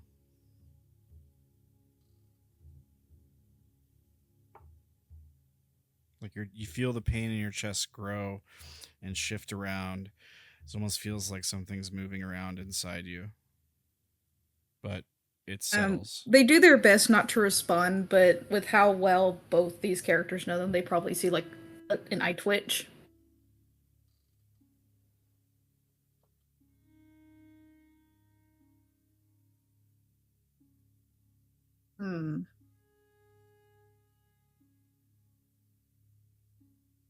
Is it a one? Well, you probably wouldn't know the details. Well, what better way to tie me to my apprentice than to do this? Let's go with Marn. If you do that, you might get that fleshy stuff, too. It's a chance we'll have to take. We've already seen that Myrkrið can come to heaven, despite it. Plus, better than being dead, really.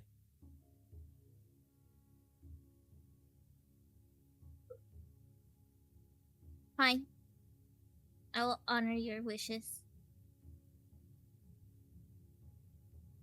Oh, is there anything else you wanted to say? It looks a little painful. I didn't want to keep you like this for long, especially if we already know what we're doing. Who do I have to at least thank for this? And they look around a little bit.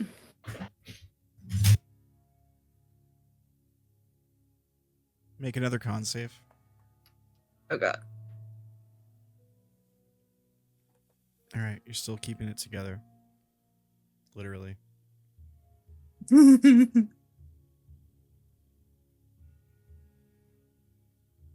I assume Luce was looking for the time dude. Yeah, shop owner. Oh, okay. You're asking. Okay. So you're asking him. Yeah. Who he is? I guess you're saying who do I have to thank for Well, this? they're yeah, because they've never met him. They don't know. Yeah. He says.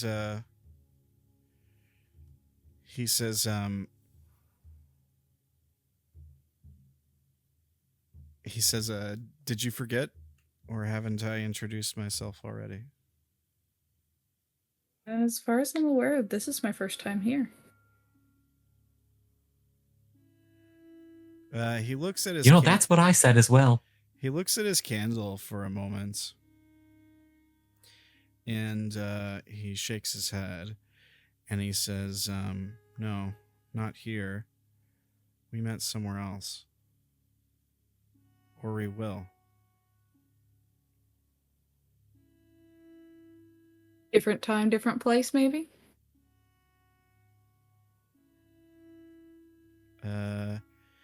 He says,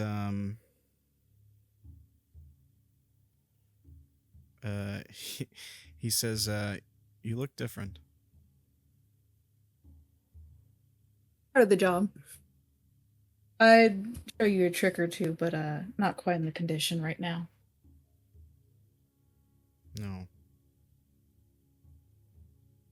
Yeah, mostly dead, really. They like shoot you a look.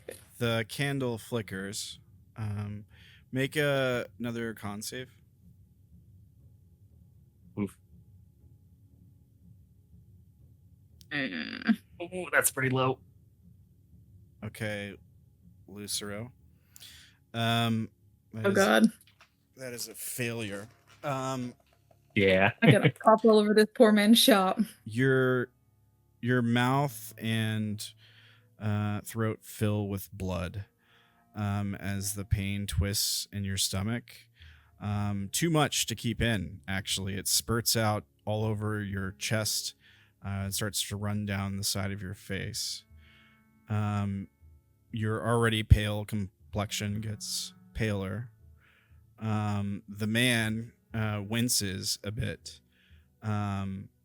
And he looks towards you, Candor, and Maki-e, and he says, not long now. Put him back. Can I actively cut off the Psychic Whispers connection? Or is that only something you can do? As far as I know, I am the only one that can do it. Then you're going to start hearing, like, turn it off, turn it off, turn it off, turn it off, turn it off. Yeah. And you tell him to end it now. You were going to do something, Maki-e? Maki-e saying the same thing. Turn him back. Yeah. The candle flickers quickly before it, it burns very rapidly. And he again, like, lurches across the room. Lucero immediately goes limp on the table. The blood and everything stays.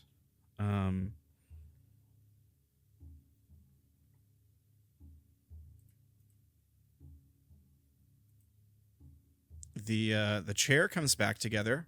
It flies across the room in a million pieces and reassembles itself at the table.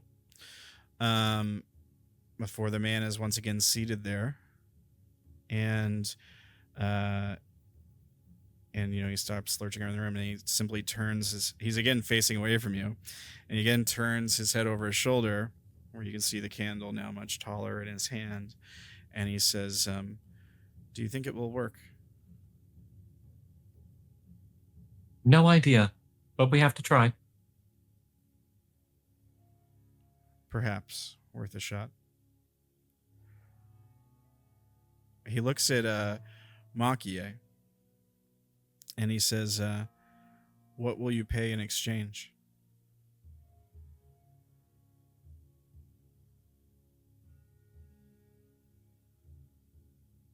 Maki-e's gonna look at Candor.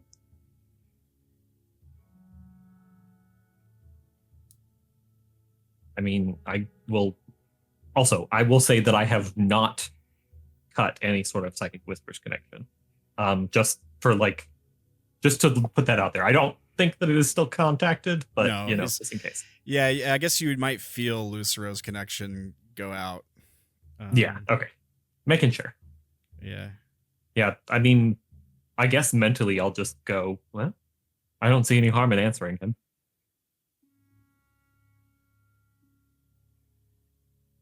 You're the one who brought me here without asking me, or without telling me what all this included. Well, we got to find out what Lucero wanted. I'd say it was a win-win. He wants. She's meaning the guy that you brought them to. Well, it sounds like an answer at the moment. The man reaches into his cloak with his free hand. And he pulls from it a small gem. It's let me see here. Why is my brain telling me it's a red ruby? That's what yours was. No, mine was yellow. Oh, I thought yours was red. I I'm thought you pretty sure. I thought yours was red too, actually. What's that? Okay, maybe I am thinking of that. Never.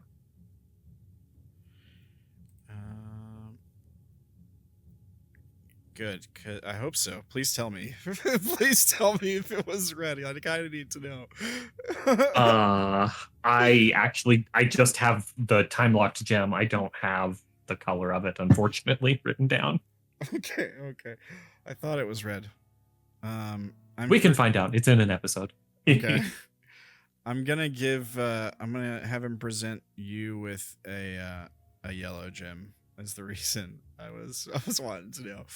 Okay, interesting. Okay. Maki-e. It's a sphere. To be specific, it's a sphere shaped, sort of. I mean, it has sides, but it's probably like 100 sides to it. Yellow garnet.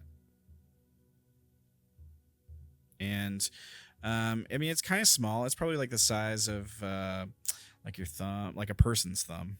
Maybe not your thumb. What is this? He says, payment. I thought you wanted something from us? Why are you giving this to me? He just stares at you. I don't think he really works in linear cause and effect. He might be paying you for something you're going to do later.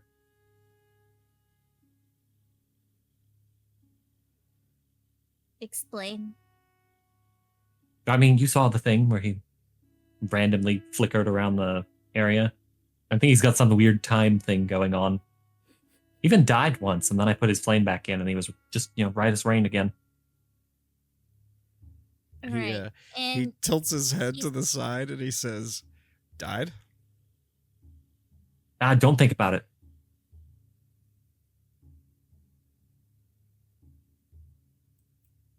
And, you mentioned that you knew.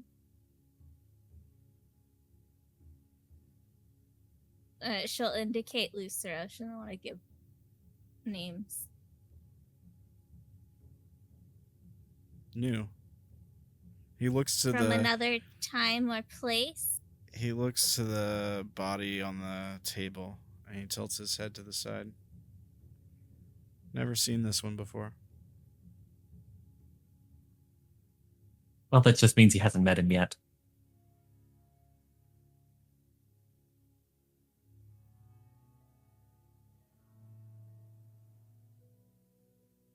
Maki-e's ears pin back because she's very confused. She doesn't understand. You just said before, when you were talking to them, that you knew. Well, yes, but his candle was much smaller then. I assume that means he was older. Yeah, he kind of like furrows his brow up when you say that. You can make an insight check if you want. Okay. Inside. Where'd it go? There it is. Advantage on those. Oh, wait, we do have advantage on wisdom, don't we? From that's for It's wisdom saves. I have Saves? it Oh, okay, cool. because of my Arcana boon. Okay. Oh, okay, cool. Okay. So I think it would be worthwhile. I don't know that it's going to change anything, but I am going to roll a psychic energy or psychic die to get a 24. Okay. Or wait, not 24. Yeah, 24. All right. So you both pick up on this. Okay, cool. I'll spend that in. Yeah. He seems genuinely confused, like earnestly. Oh, one of those things. I'm going to stop commenting on it. That usually ends badly. Like he has a strange looking face, so it's kind of hard to read, but like he furrows his brow up like he has no idea what you're talking about. Mentally, I'm going to say to Maki-e, I feel like you should just take the gem, since I don't know what would happen to this guy if you don't.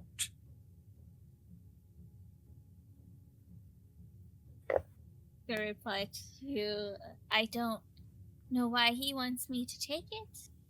What does it imply? Some sort of payment? I'm guessing for services rendered that you haven't rendered yet?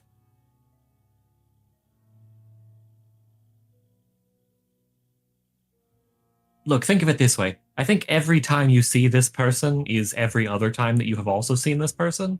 So the first time you meet them, you get paid for whatever you're going to do in the future when you meet them again. Are you still holding the gem in your hand, Maki-e? I don't know that they ever took it. Yeah. Oh, you didn't take it. He's still holding it. Yeah. Oh. He doesn't understand the whole reason for taking this. So she Yeah.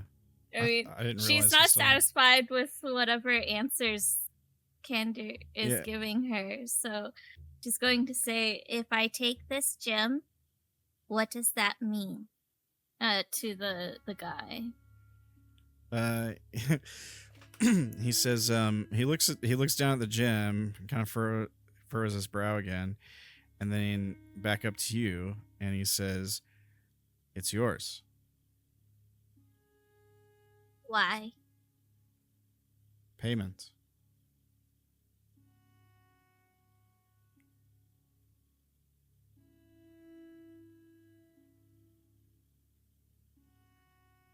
I don't understand. He furrows his brow again, and he says,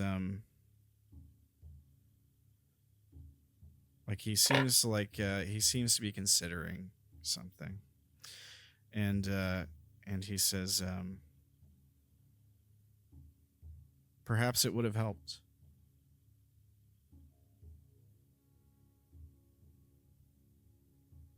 Oh, now I definitely think you should take it mentally.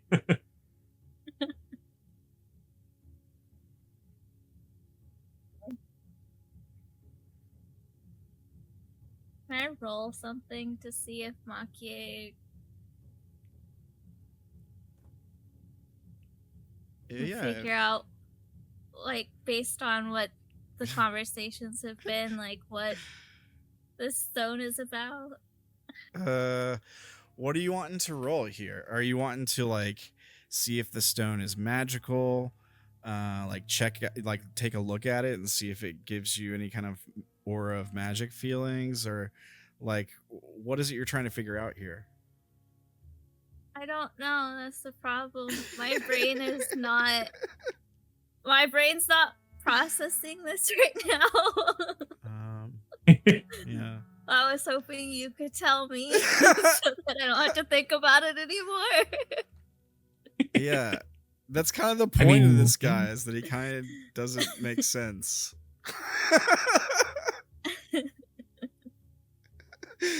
Me over here. He makes perfect sense to me. I mean, yeah, you could roll an Arcana check on the gem, right? You could, I mean, you basically already passed an insight check on this guy. So if there's like any other information you wanted about like his body language or how he's sort of portraying himself here, I will tell you, like, he doesn't seem like he has bad intentions. He doesn't seem menacing really. I mean, he kind of looks like emaciated and like almost like an undead kind of, like a mummy sort of, but he doesn't seem to have any ill will. He does seem confused, for sure. As are most of us. And yeah, and he's probably seems a bit. He's probably reacting like nobody's ever not taken the gym. Probably. That's probably. I immediately took it. That's probably the sort of reaction he's having. So he's always like still waiting for you to take it. Ender went, ooh, shiny, yoink. Yeah, I mean, you. Yeah, I don't know if there's any other. If you guys can think of another check she could make here, please speak up. I mean, the only other thing I could think of would be like me persuading her to take it. Yeah, I mean, if that's what you guys want to do, I think you both got to consent to that if you want to do that. Usually, we don't make players persuade roll each other, but agreed. I guess I'll at least roll the Arcana just to see. 22. Okay. Not bad. Yeah, good. The gym is definitely has a magical aura to it.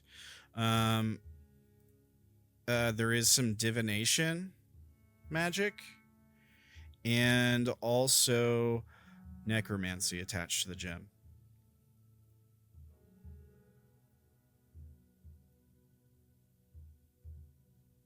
Darren blissfully unaware.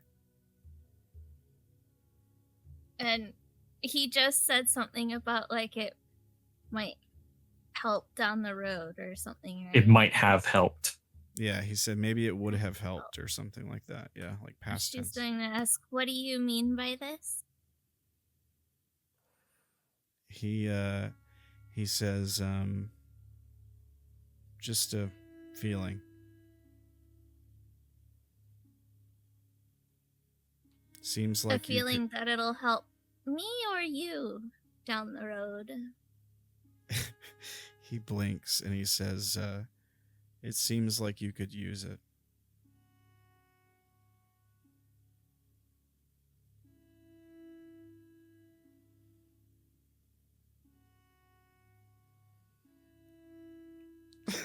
And if I take it, what do I owe?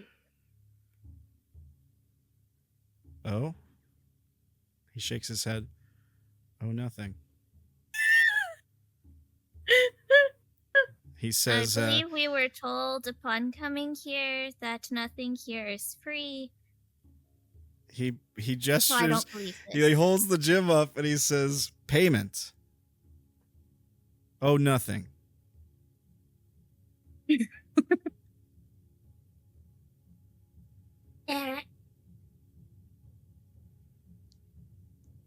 And then he says,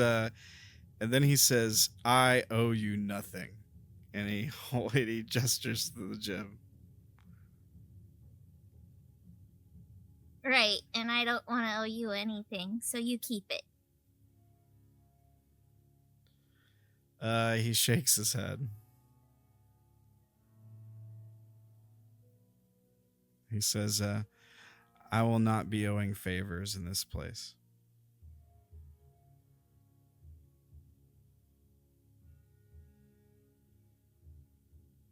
And neither will I. He looks at the candle, which flickers, and the gem explodes in his hand. Bits and shards of it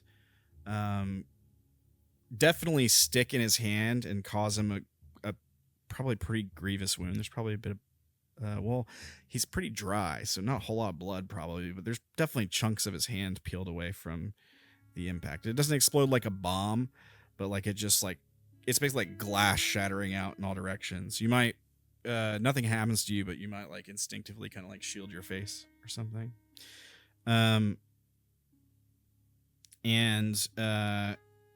He makes a face. He looks kind of upset. And And he looks at the candle again. And he says, and then he looks at Candor, I think. And there's this look of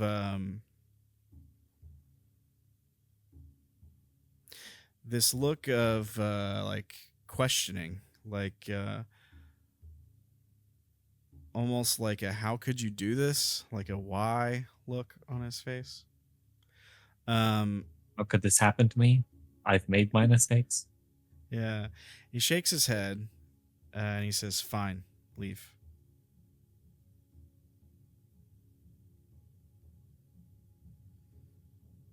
Yeah, I'm just gonna shrug. Start walking out. Realize I left the body. Go back. Yeah, the body. Wait, hold on. I left something. Start putting the body back in. Before she You come back in, his candle's changed enough that it's just gone. He doesn't like push you out or anything, but he like he probably stands up from the table and like walks across the room and turns his back to you. Maki-e, as I am stuffing Lucero back into the bag. That was pretty rude. What if we meet him again? Who do you meet? You know, what if you die and we need to talk to you for your last words? You won't need my last words. Well, okay.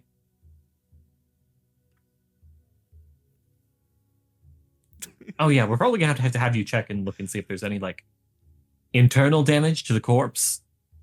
You know, just in case that would affect the whatever it is we're doing. I'm still not sure I quite understand what's going on, but I knew we needed these answers.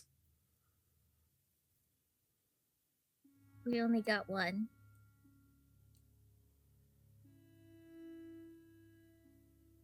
Cool. After I collect the body, I'm just gonna head back to the hovel. Yeah, all right. So y'all return to the hovel. Not sneaking at all. As we're going back, Maki-e is going to ask about this one who is in control now. Yeah? What is that about? Well, it's me. Right, and you gave a different name than the name that you've given me previously. Yes? What was it again? Darren. How do you spell that? I actually have in the Roll20. Oh, where? Oh, he's changed his name. I did the moment I said I'm Oh, Darren. I see that. Oh, that's awesome. Speaking of.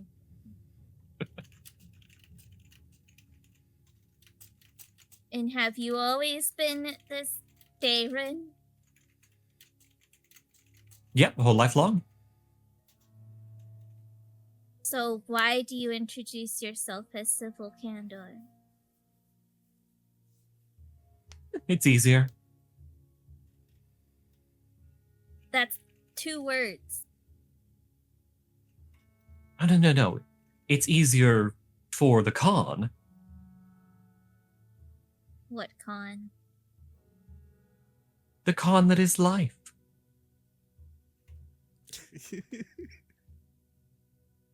The Comic-Con.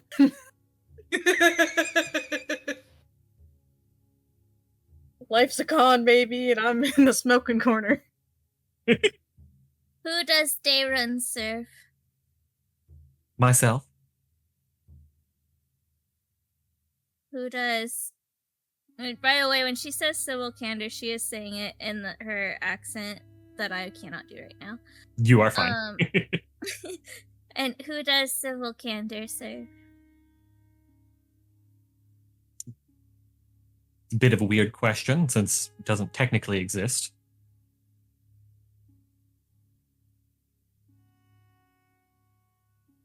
Are you or are you not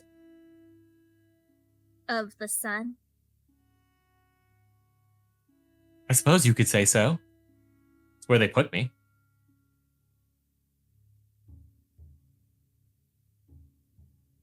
That's too vague.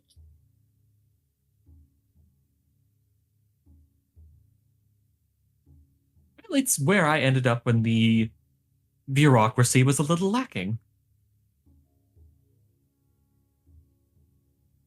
So you ended up in heaven and you don't even serve the arcana that you've been under all this time? I mean, I've been working for them for a very long time. I guess you could call that serving. Are you loyal to them? As much as I'm loyal to anybody else.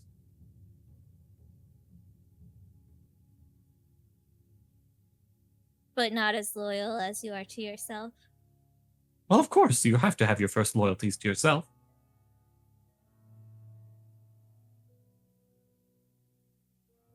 Candor's just dropped down on the list. Dayron has. Dayron has, whatever his name is. Dayron.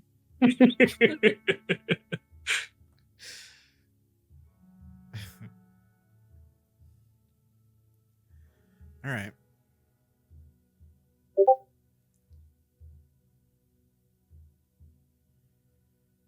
Now she knows why Candor wanted to stay here.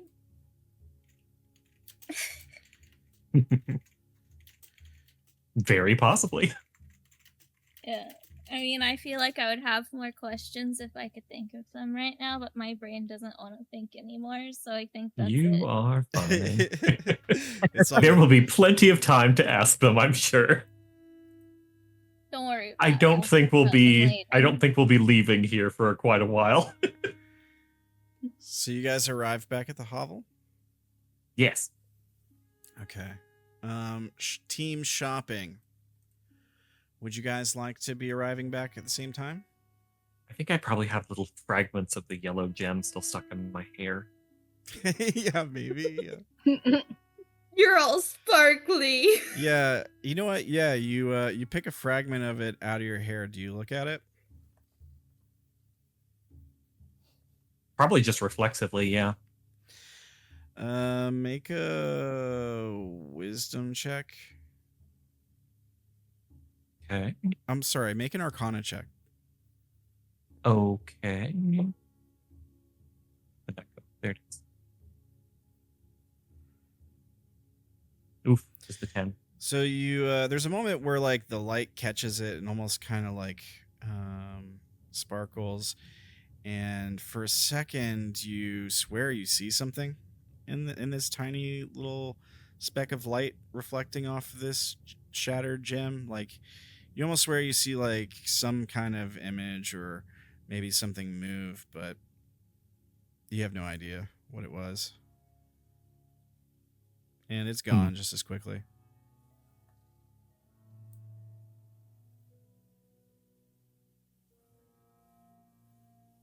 I realized I did have questions for Darren, Candor, whatever his name is, about the guy we just visited.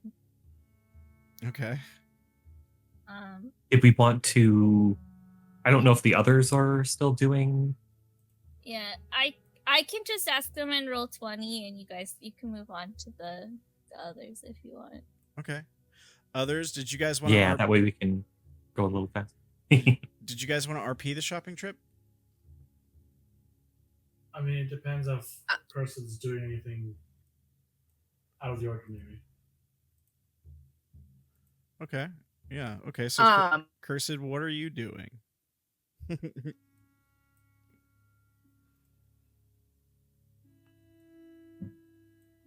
Shopping and occasionally cursing when you can't immediately find what she's looking for, and then finding it immediately afterward. So you just want to. So nothing out of the ordinary, no. All right. Fair enough. So unless Being the Quartz usual has grocery like mom. something to discuss. Yeah. I think the first place closest by is probably the Veiled Alchemist, right? So that's probably where you guys end up at. You don't have any trouble finding anything, because the Veiled Alchemist, they may make you or let you look around if you want, but they can basically find exactly what you need. I also want to look around if looking around is available. Yeah. I mean, there's a bunch of strange, like bottles of varying sizes, some labeled, some not. Many are filled with like strange liquids or gases or seemingly nothing at all. And the Veiled Alchemists themselves wears this sort of hood that almost puts off like a sort of like Technicolor aura. You never see their face, and you know, if they raise their hand or something, usually you don't really see their hand. You just see like the sleeve raise up. They kind of keep their hands in their cloak for the most part as well. But yeah, I mean, I think the first thing the Veiled Alchemist says when the group of you walk in is asking about Veiled in Shadow. Like, have you been to the Enclave yet? But other than that, they would definitely get you what you need. How much are the things that we need? How much what? Are the things that we need? 100 echoes. 100 gold. That was your equivalent for me. Sorry. Did Chris already have Well, that? we were on our way to the Tableau Enclave. It doesn't even say I have money. And murder one of our coworkers. Yeah. The alchemist had sent you to meet their contact in the Taboo Enclave, right? So when you guys show back up and it's not all of you, they're like, "Oh, what's? Were you going there?" Oh or? Shit! Did I accidentally kill a bunch of people? Damn.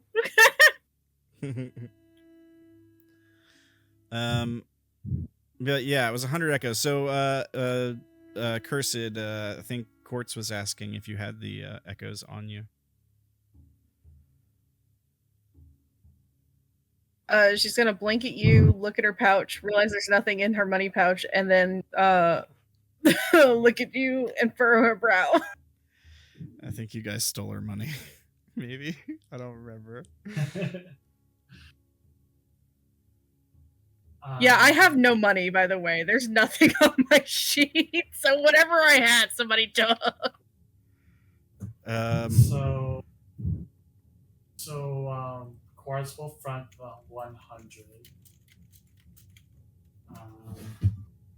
And she's gonna wink at Cursed and say, "You owe me. Forget." And then her face becomes more concerned. She's gonna talk to the alchemist and ask him if, like, does he have anything from other planes? Because she knows of heaven. Yeah. Does he have anything from the material plane or from different other planes? Yeah, I think the Veiled Alchemist says, yes, some of our goods are from other planes. Health potions, things of the like. Are there anything particularly attuned to those planes? You seek a spell ingredient, I think. You're very wise. He says, I might have some spare forks or silverware of some kind. And which planes are they particularly attuned to?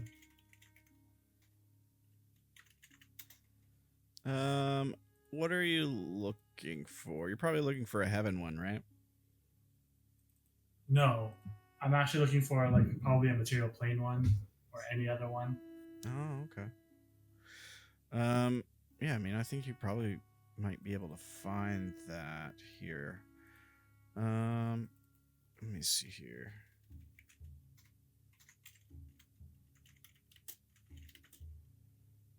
Tell you what. Roll me just a d20. DC is 13. Oh, buddy. Okay.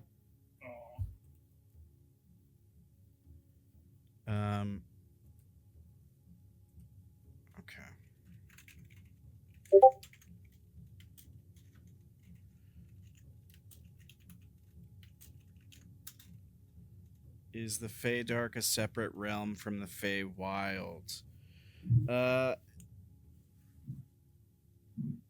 Yeah, probably. Technically. At least the one that you guys went to. You went through a... when you guys went to the Feydark, you went... the thing that killed Mard, actually, the thing you stepped through was a sort of portal. It was a sort of portal that took you to that specific place. So yeah, it technically was another plane. Okay. Sorry, I'm just trying to find this thing. So I don't think he's got one for the world, or heaven. Let's see here. I'm trying to find...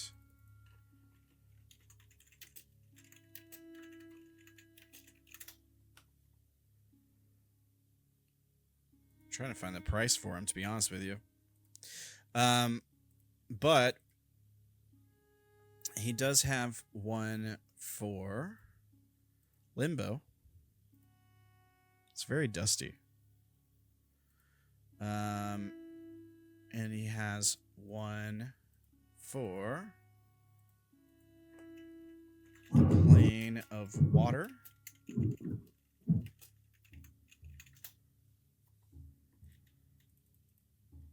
And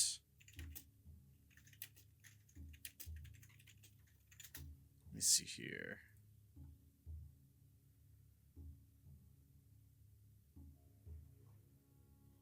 Ooh. And the ethereal plane.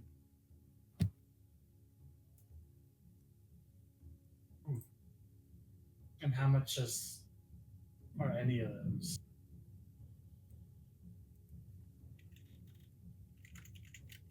Let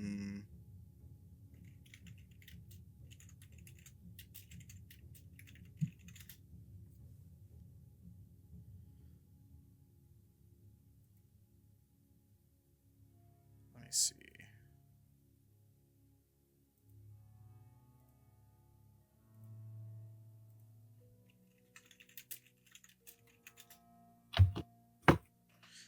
Does it have to be worth a certain amount?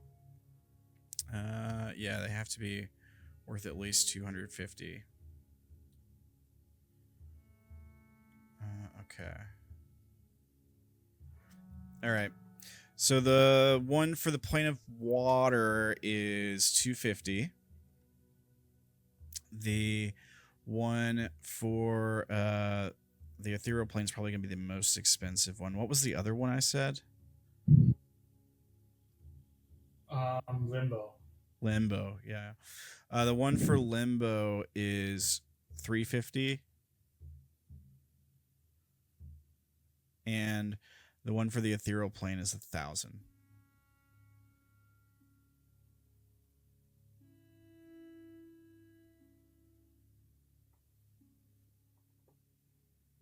Do you think we can get, a return customer discount? We did help you out with that one project of yours.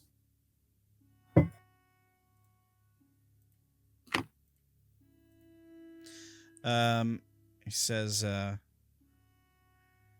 yes, and I stuck my neck out for you, reaching out to a contact in the Enclave, as far as I understand. Have you been yet? All right. You know what? I think this might be a good investment. she'll hand out the 1,000 gold, 1,000. What is it called? Echoes of the void. Currency. Echoes. Yeah. For the ethereal plane one. Okay.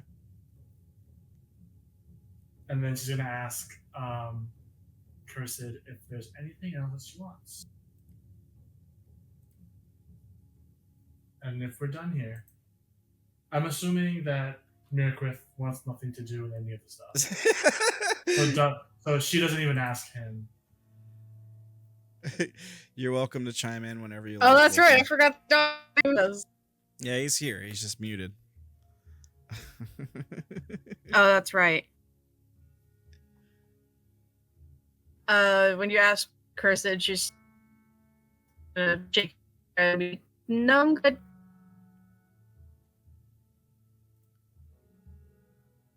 Let's meet up with the rest of them and get Lucero back. Thank you for your help, she says to the shopkeep, and then waves them goodbye as they walk out the door. Yeah, the shopkeeper kind of like bows slightly, and then goes to walk back to the counter and just sort of like glides across the floor. All right. So you got an ethereal plane fork, and you got your your needles and like dried intestines or whatever it is you need for this sort of operation.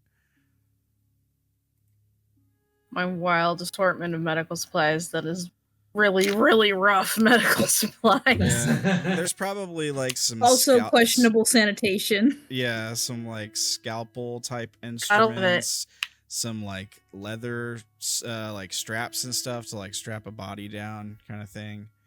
Yeah, there's probably more than just like one or two things involved. Maybe like a couple saws.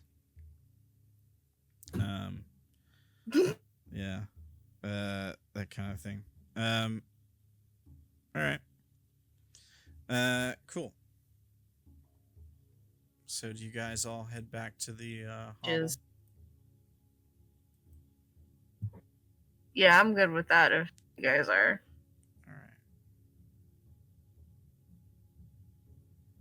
Okay, so it's like 10 o'clock already. So yeah, I was supposed to say I think that's a good wrap point because we're at time for me. I wanted to address that critical 20 that Maki-e rolled. That was the only other thing I really want to do today. So you rolled an Arcana check. So they were RPing in chat while we were doing that scene. So I didn't really get to see what happened in the RP. You're fine. You can read it. That's why it's there. Okay. Roll the thing to examine my gem. Yeah. Oh, you got your gem back out? Yep. Oh. And is that the one that Maki-e was inspecting? Yes. Yes. I'm Oh. looking at Candor's gem. Roll me a D10. Me or Candor? You.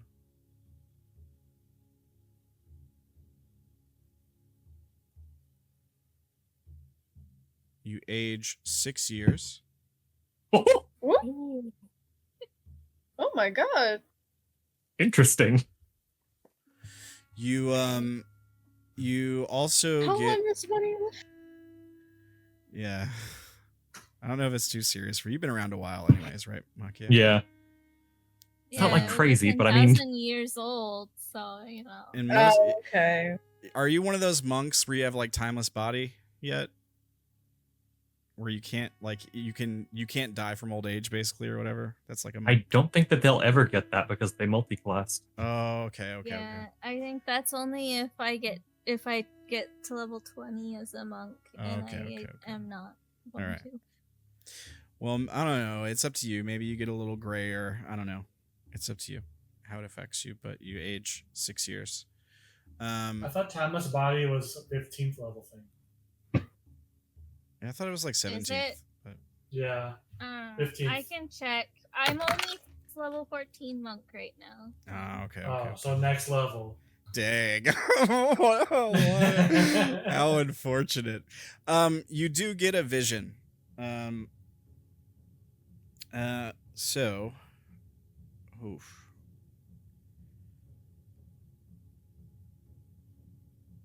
All right.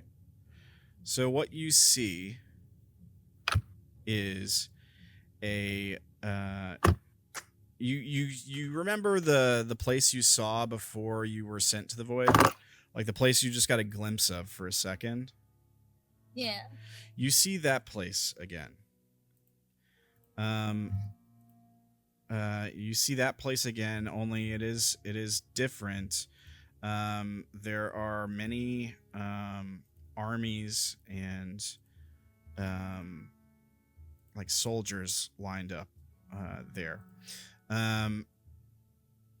They're all from you can identify most of them. They're all from different factions of the Arcana for the most part. And they seem to be lined up there. And you see the top of that golden pyramid as the this brilliant golden light reflects from the pyramid and sweeps across this. I mean, it's a huge open place. There's probably like thousands of warriors here. I mean, it seems like all of heaven has gathered here for whatever reason. And this golden light emits from the top of the pyramid and sweeps across this huge crowd of like thousands of heaven's warriors. And you see them, some of them dissolving to dust. Others are being turned to golden statues and like freezing in place. Others fall down to their knees and start weeping and praying. And some are just stricken dead and just fall over dead as this light sweeps across. There are more that have, you see the flesh corruption on some of these people too in the crowd, more than just like your typical Arcana participating. And then there's a pause, and you hear that same calm, almost like confident man's voice in your ear again, just like you heard just before you were pulled away from that place. And he says, isn't it beautiful? And then you're pulled back to the hovel. And that's where we end tonight's session. Yay! Yay! Yay! Thank you guys for playing. Fun episode of Forest of Flesh today. The reveal, many episodes in the making, finally happened. Yes. Yes, for sure. You were just waiting for somebody to look into that gem. We've done it. The campaign's done. Well, I think Zach's talking about Darren. Oh, I see. Because that's been going on in the background for a while. But yeah, the gem thing's pretty neat too. Yeah. Do you remember your vision from when you looked at it, Zach? And I think I remember what there were some doors. There was like a tide of water sweeping overhead. Yeah. Right? It was sweeping over the sun. Like a lot of yelling and screaming. Yeah, sweeping over the sun temple, if I recall. Yeah. Okay. Just making sure. All right. Well, thank you guys for playing. You guys all did awesome as always. Thank you guys for watching. Make sure you go check these folks out. Make sure you hop in the public Discord. It is free. That is what it's for. If you're watching on YouTube, all the links are in the description below. But here is the art credits for Maki-e, for Ella's V-Roid. You guys can jump on the Discord and you can ask Ella very nicely if she will help you figure out V-Roid, or give you some tips or pointers, or maybe show you how to make your own. you can she's probably gonna wait until she has her voice fully back though, just so you know, before she does any of that stuff. Or at least I hope so. You can also check out Instagram, TikTok, coffee.com/AsaWansDesigns for all your cool art needs. Here's the links there. And you can head over. Just uploaded a new one to TikTok. Right on. Just put a new one on TikTok. She's very cute. Go check it out. Why did I not get notified? I haven't been on TikTok in a Oh, while. dang, maybe it hasn't uploaded yet. Maybe she's a big girl. I keep going back to it. It's like 60%. I'm like, okay, you should have been done. Right on. I've been there with YouTube many times. You can also go to deviantart.com/Jessica Peguerrero for the art for Vash from our A team in this campaign. Here is the Discord server link. It's free. You can jump in. You can see all the funny memes, which were going crazy tonight. Thank you guys for that. That's always good to see. You could, but they were posted in tabletop. Oh, okay. Not in chaos. Okay. Well, there's also tons of memes that get posted in Sorry. chaos, so you can check that out. There's also lore channels if you want to ask questions about the lore, or there's channels for art that gets shared on the shows and all that stuff. So yeah, you can jump in there, and you can always, if you want to suggest a new channel, you can suggest a new channel too. That's fine. So there's a link for that. And if you want to support the channel, you can subscribe on Twitch, or you can become a member on YouTube, or you can support the Patreon for $2 and get access to all the unfiltered, uncensored, unbleeped videos. Yeah, I don't know. I think that's it. Thank you guys. Everybody have a great night. And remember, do we have one? Weird stuff can happen when you mess with time. And remember, wait, flip that, reverse it.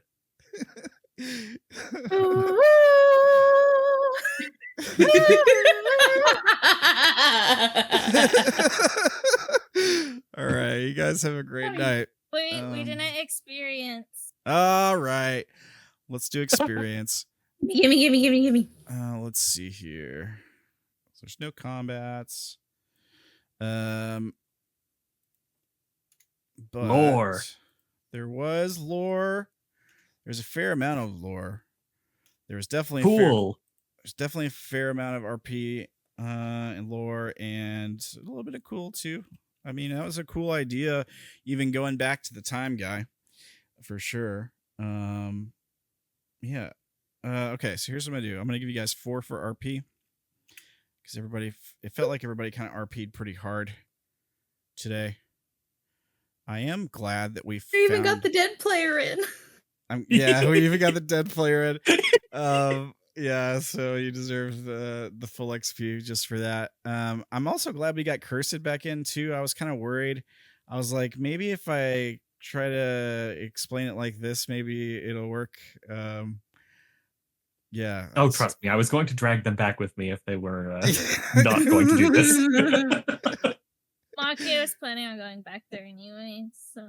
Yeah, all I can imagine is like Darren walking through the door, like dragging Cursed by her tail, kicking and screaming.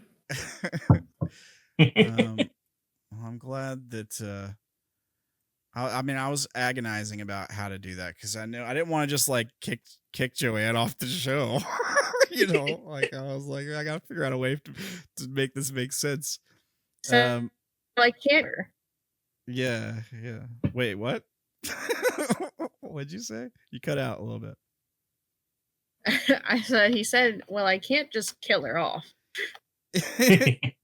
Yeah, exactly. I would never kill a player. I would never let that happen. I would never let another player kill a player ever. It doesn't.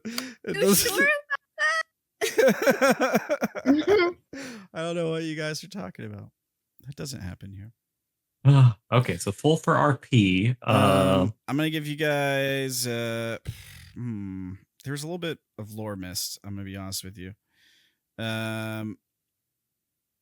I'm gonna give you guys 3 for lore. I think just because there was optional lore that didn't get there. It's okay. I'm not blaming anybody. We made our own lore. Yeah, we're fucking with your timeline.